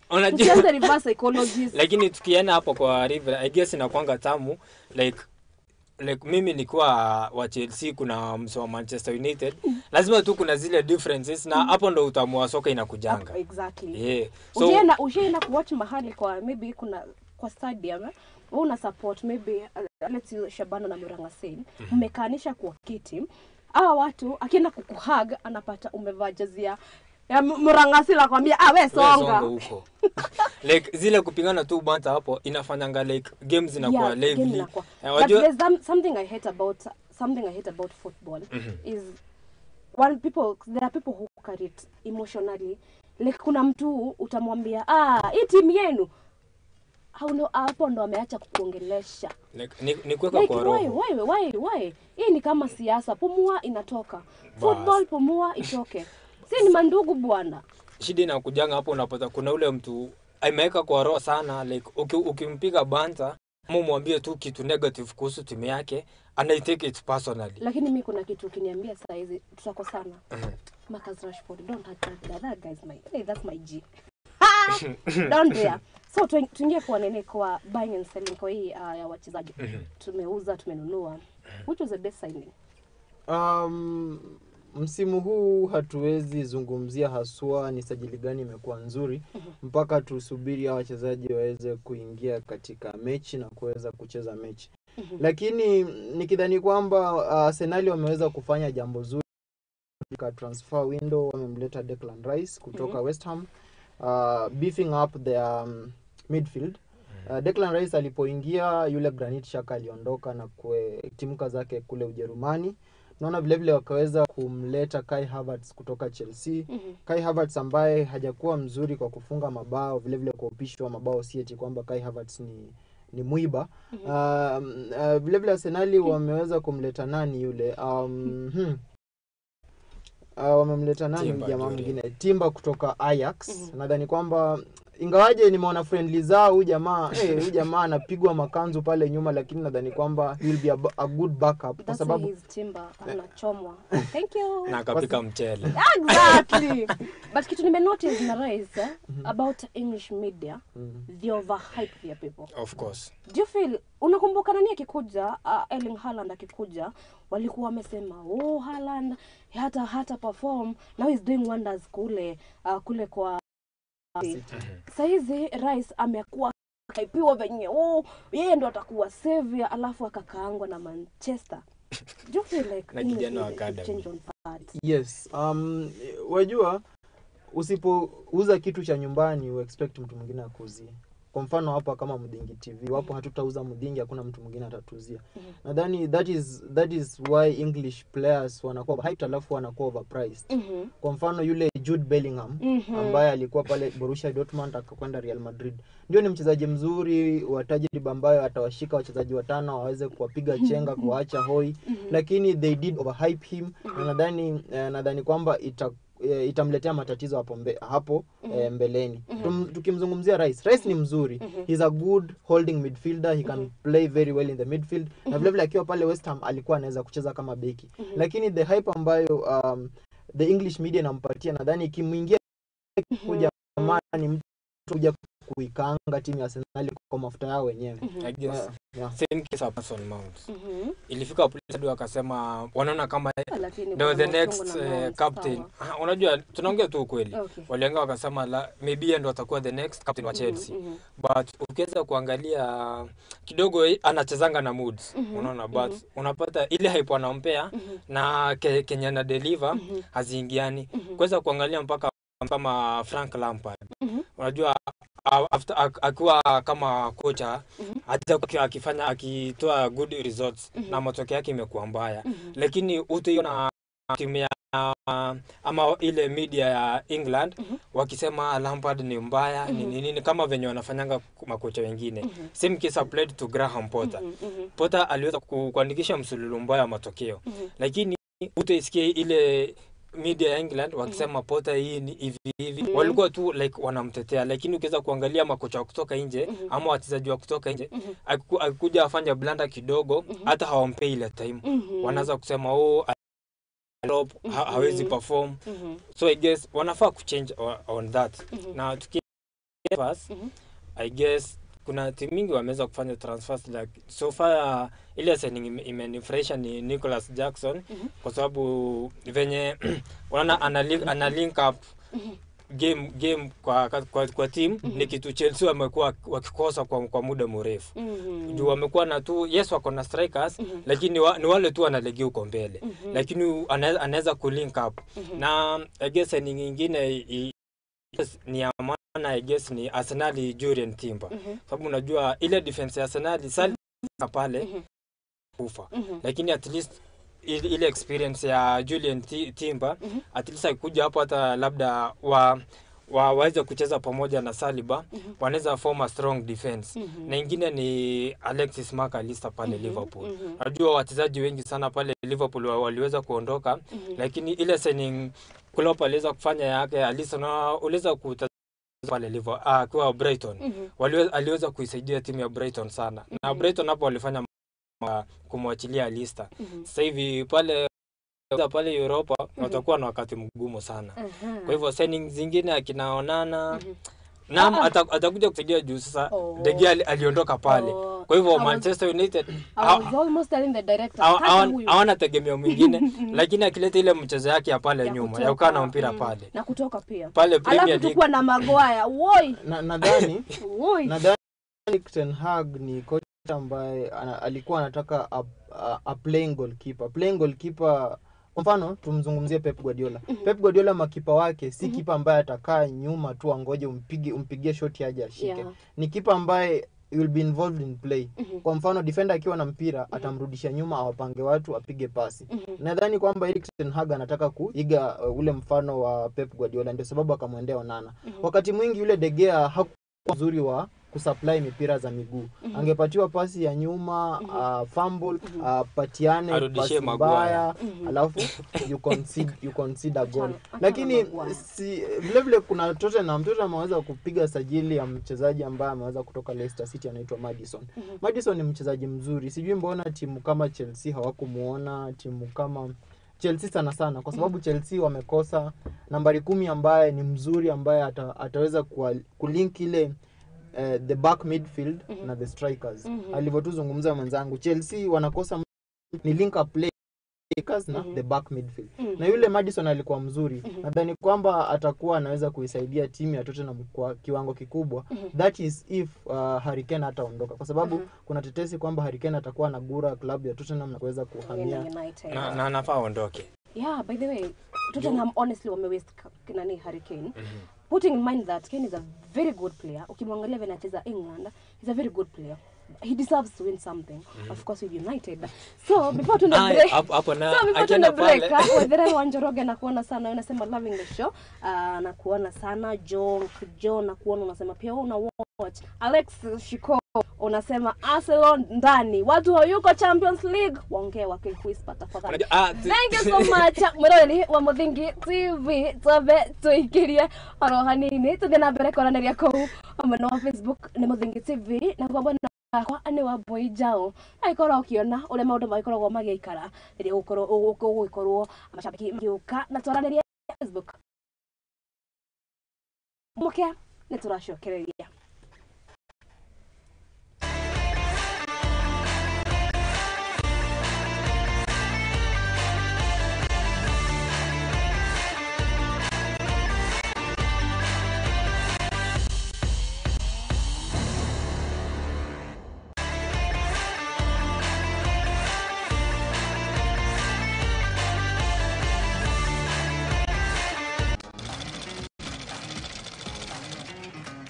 nako kaguru karime gatihana kari muhu nake mumagari niyo nagira tutaga wira wa kwendia hema negeka na ngonia kino wira ura diraga na goko na yo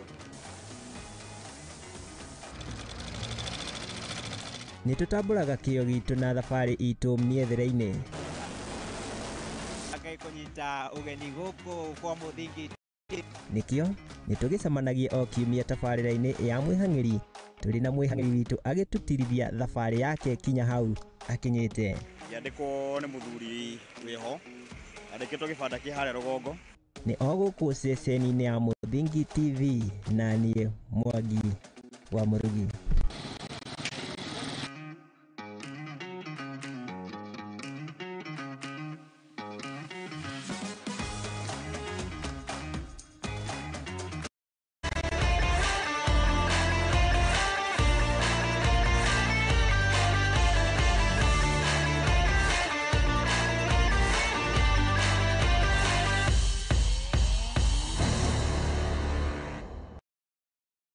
mwiroreri wa Muthingi TV nĩ twacokereria nĩ meta cia mathako na igihikireka-inĩ rĩrĩ rĩa kerĩ tirathiĩ na mbere kũrora ũhoro wĩgiĩ team cia kũrĩa gĩtaro-inĩ kĩa Ngeretha kana hihi gĩtaro-inĩ kĩa Rũraya mwena wa Ngeretha. Tũrathiĩ na mbere kũria hihi nĩ team kana hihi o team ĩkoretwo ĩgĩka na mĩharĩrĩria ma season yũkĩte kana kĩmera gĩũkĩte gĩa 2023 2024. Kagwe mũndũ akwambia gũtetera team yake nĩ ta gũtetera mũteti tondũ rĩu mandũ menyaga kana nĩ ũkũhota kana nĩ ũkũhotwo. No tũthiĩ na mbere kwaranĩria comment no Facebook Muthingi TV nĩ Wambui Njau, arabu cokereria tondũ kwĩna maingĩ twagĩrĩire kwaria na ihinda nĩ rĩtũtwarĩte ihenya. Rĩu tũgĩcokereria mwena ũyũ twende kwa players. Mbona players wengi wameamua kuhamia Saudi Arabia?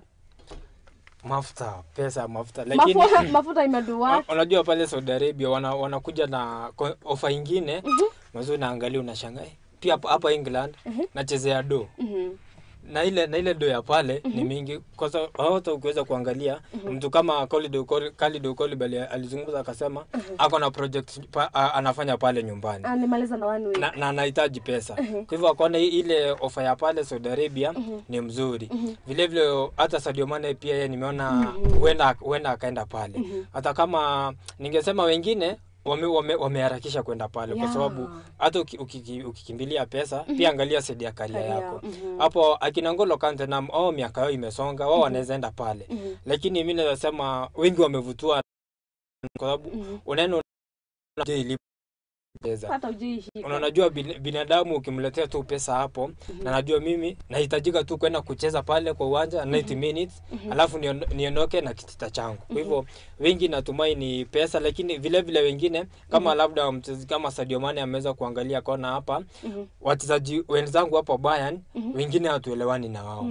Vile vile kocha wangu hataki kunipea ile game time. So labda yeye akaona kwa sababu vile vile pia mimi nataka kucheza, acha niondoke pale, acha niende pale Saudi Arabia kwa sababu hapo at least nitapata ile game time kubwa. Kwa hivyo wengine tu wanaangalia situation kwa klabu yako, unaona mimi sichezangi sana. Kwa hivyo acha niende ile place at least nitakuwa treasured na nitakuwa napo ile game time mingi. Kwa hivyo pale ni situation at klabu yenye huko na pia pesa sana ndio inawavutia wengi kwenda pale. Like Karim Benzema, I didn't expect that angefanya hivyo. Because this guy ameshine tu once alafu akaamua tu juu, acha tuseme tu kweli, hiyo ni kama kuwa tu career.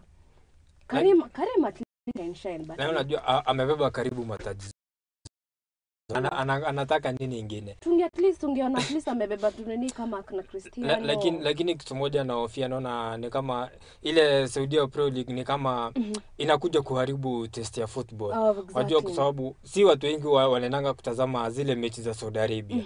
Wengi wetu tumezoea European football. Kwa hivyo kwenda kusema Cristiano kwa pale, Benzema ameenda, unaanza kukwenda kutafutilia timu zingine kama unapata Ronaldo Al-Hilal uko unajua msemo mmoja. Alafu ujui utatazama hizo mechi wapi na wapi. Unajua kwa hivyo pale vile vile FIFA wanafaa waangalie hiyo mambo kwa sababu naona ile Saudi na wazungu wakicheza ile ligi ya Saudi itakuja kuovertake. Kwa sababu wanakuja na ofa zingine hata wewe mwenyewe ukiangalia huwezi kataa. Na pia wachezaji pia before you make decision unafaa ukae chini uangalie nikienda pale career yangu itaenda aje. Kwa hivyo unajua wale Waarabu unawezaenda pale uflop na si guarantee na pale utashine. Unawezaenda pale uflop na unajua ile hasira inakuanga na wale watu. Kwa hivyo unawezaenda upate umeua career yako kabisa.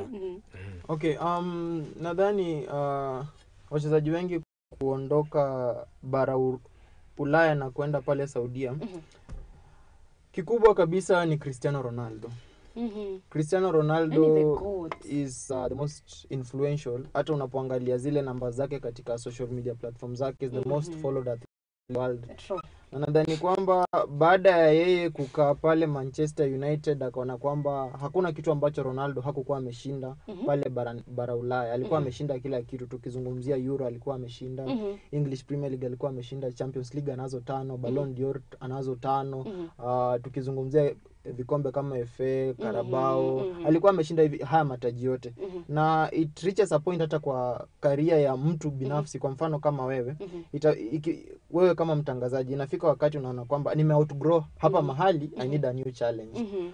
Na Saudia waliona kwamba they do not really have so much in terms of what to sell, na wana pesa. Sasa watafanyaje? Wakampatia Cristiano offer ambayo ni mchezaji ambaye analipwa pesa kitita kikubwa zaidi duniani, na Cristiano akatimkia pale. Na baada ya Cristiano kwenda pale, alifanya interview moja na Piers Morgan, akasema kwamba after yeye amekwenda pale atakuwa anawavutia wachezaji wengine wa bara Ulaya kumfuata. Alisema kwamba if Europe does not come to Ronaldo, if Ronaldo does not, Europe will go. Na ni kitu ambacho kimeweza kufanyika. Tunaona kwamba wachezaji wengi wanatimkia pale, na nikidhani the influence ya Ronaldo na vile vile influence ya hiyo ligi ya in terms of kitita ambacho wanakitoa. Kwa sababu kuna huyu mchezaji wa Wolverhampton aliondoka akakwenda pale, alikuwa anazungumza katika interview moja akisema kwamba mimi sitakula yale mataji ambayo nitashinda ligi kuu nchini Uingereza. Sitakula mataji, I will not eat my legacy. Watoto wangu, nina watoto ambao nafaa kuwalisha, nina mke to take care of. So mimi nafuata pesa. Na kwa kiwango fulani nakubaliana naye, kwa sababu we will not eat our passion. In as much as you are passionate about football, utalala na hiyo passion. So wewe enda utafute pesa. Even though it's also good to kujua ni wakati gani unafaa kwenda pale. Tunaona kwamba kwa mfano Kylian Mbappe, timu ya pale Saudia ilikuwa imemkujia na ofa nzuri sana ambayo ilikuwa inamkaribia Cristiano Ronaldo. Lakini Mbappe alikataa hata kuzungumza nao, kwa sababu Mbappe ni kijana mdogo, miaka 24. Sidhani kama miaka 24 ni muda ambao unafaa kwenda Saudia. Unafaa kwanza ukae huku Europe, ushinde mataji. Ukifika 30 na kwenda Saudia, ukota zile pesa kwa miaka 3, uishi maisha mazuri. Aya, tumekuwa serious sana. So hapa niko na karatasi mbili. I have 2 papers. Yes, I have 2 papers. Paper iko na team. So nataka uninemie the first 11 players wa hiyo team. Within how many minutes? Not even minutes. Seconds. So you pick your paper. Ta-da!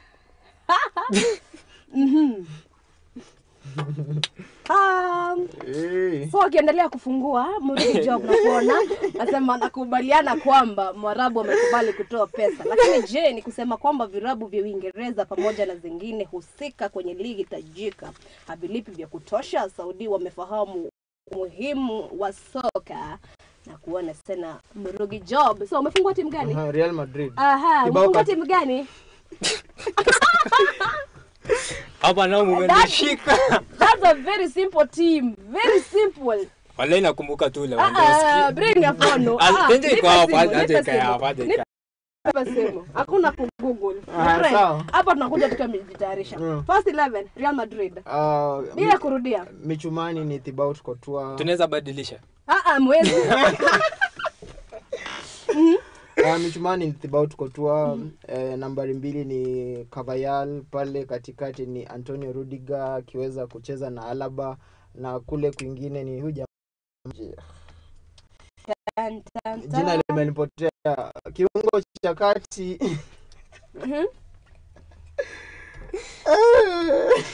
Okay, pale midfield Toni Kroos, Luka Modric. Pembeni nimzungumzie Asensio alienda. Jamani aitwaje? Time yangu imeisha. Bado. Time bado, si ndio? You have like seconds. Okay. Vinicius Junior. Utacheza na huyu jamaa. Sisi tunacheza na first 11 Valverde. Alafu striker Karim alienda sasa. Sasa na ule mtari. Haya, timu gani? Baraka Barcelona. Acha nikupe wawili tumalize hii story. 11 of them. Haya nikupe wawili. 11 of them. Kuna jamaa alikataa kuja Chelsea. Lazima ungejua tu alikataa kukuja Chelsea. Huyu jamaa na Lewandowski. Ametosha. Hajatosha. Hata imagine hata hujasema hata half of the team. Ametosha. You win. Liverpool wins. Vile tu tutashinda ligi. Hiyo na unajua nitampea tu example. Hapa Kenya kuna jamaa. Tungefanya hivi basi, anitajie wachezaji 11 wa Liverpool nimtajie wa Chelsea. Aha, twende.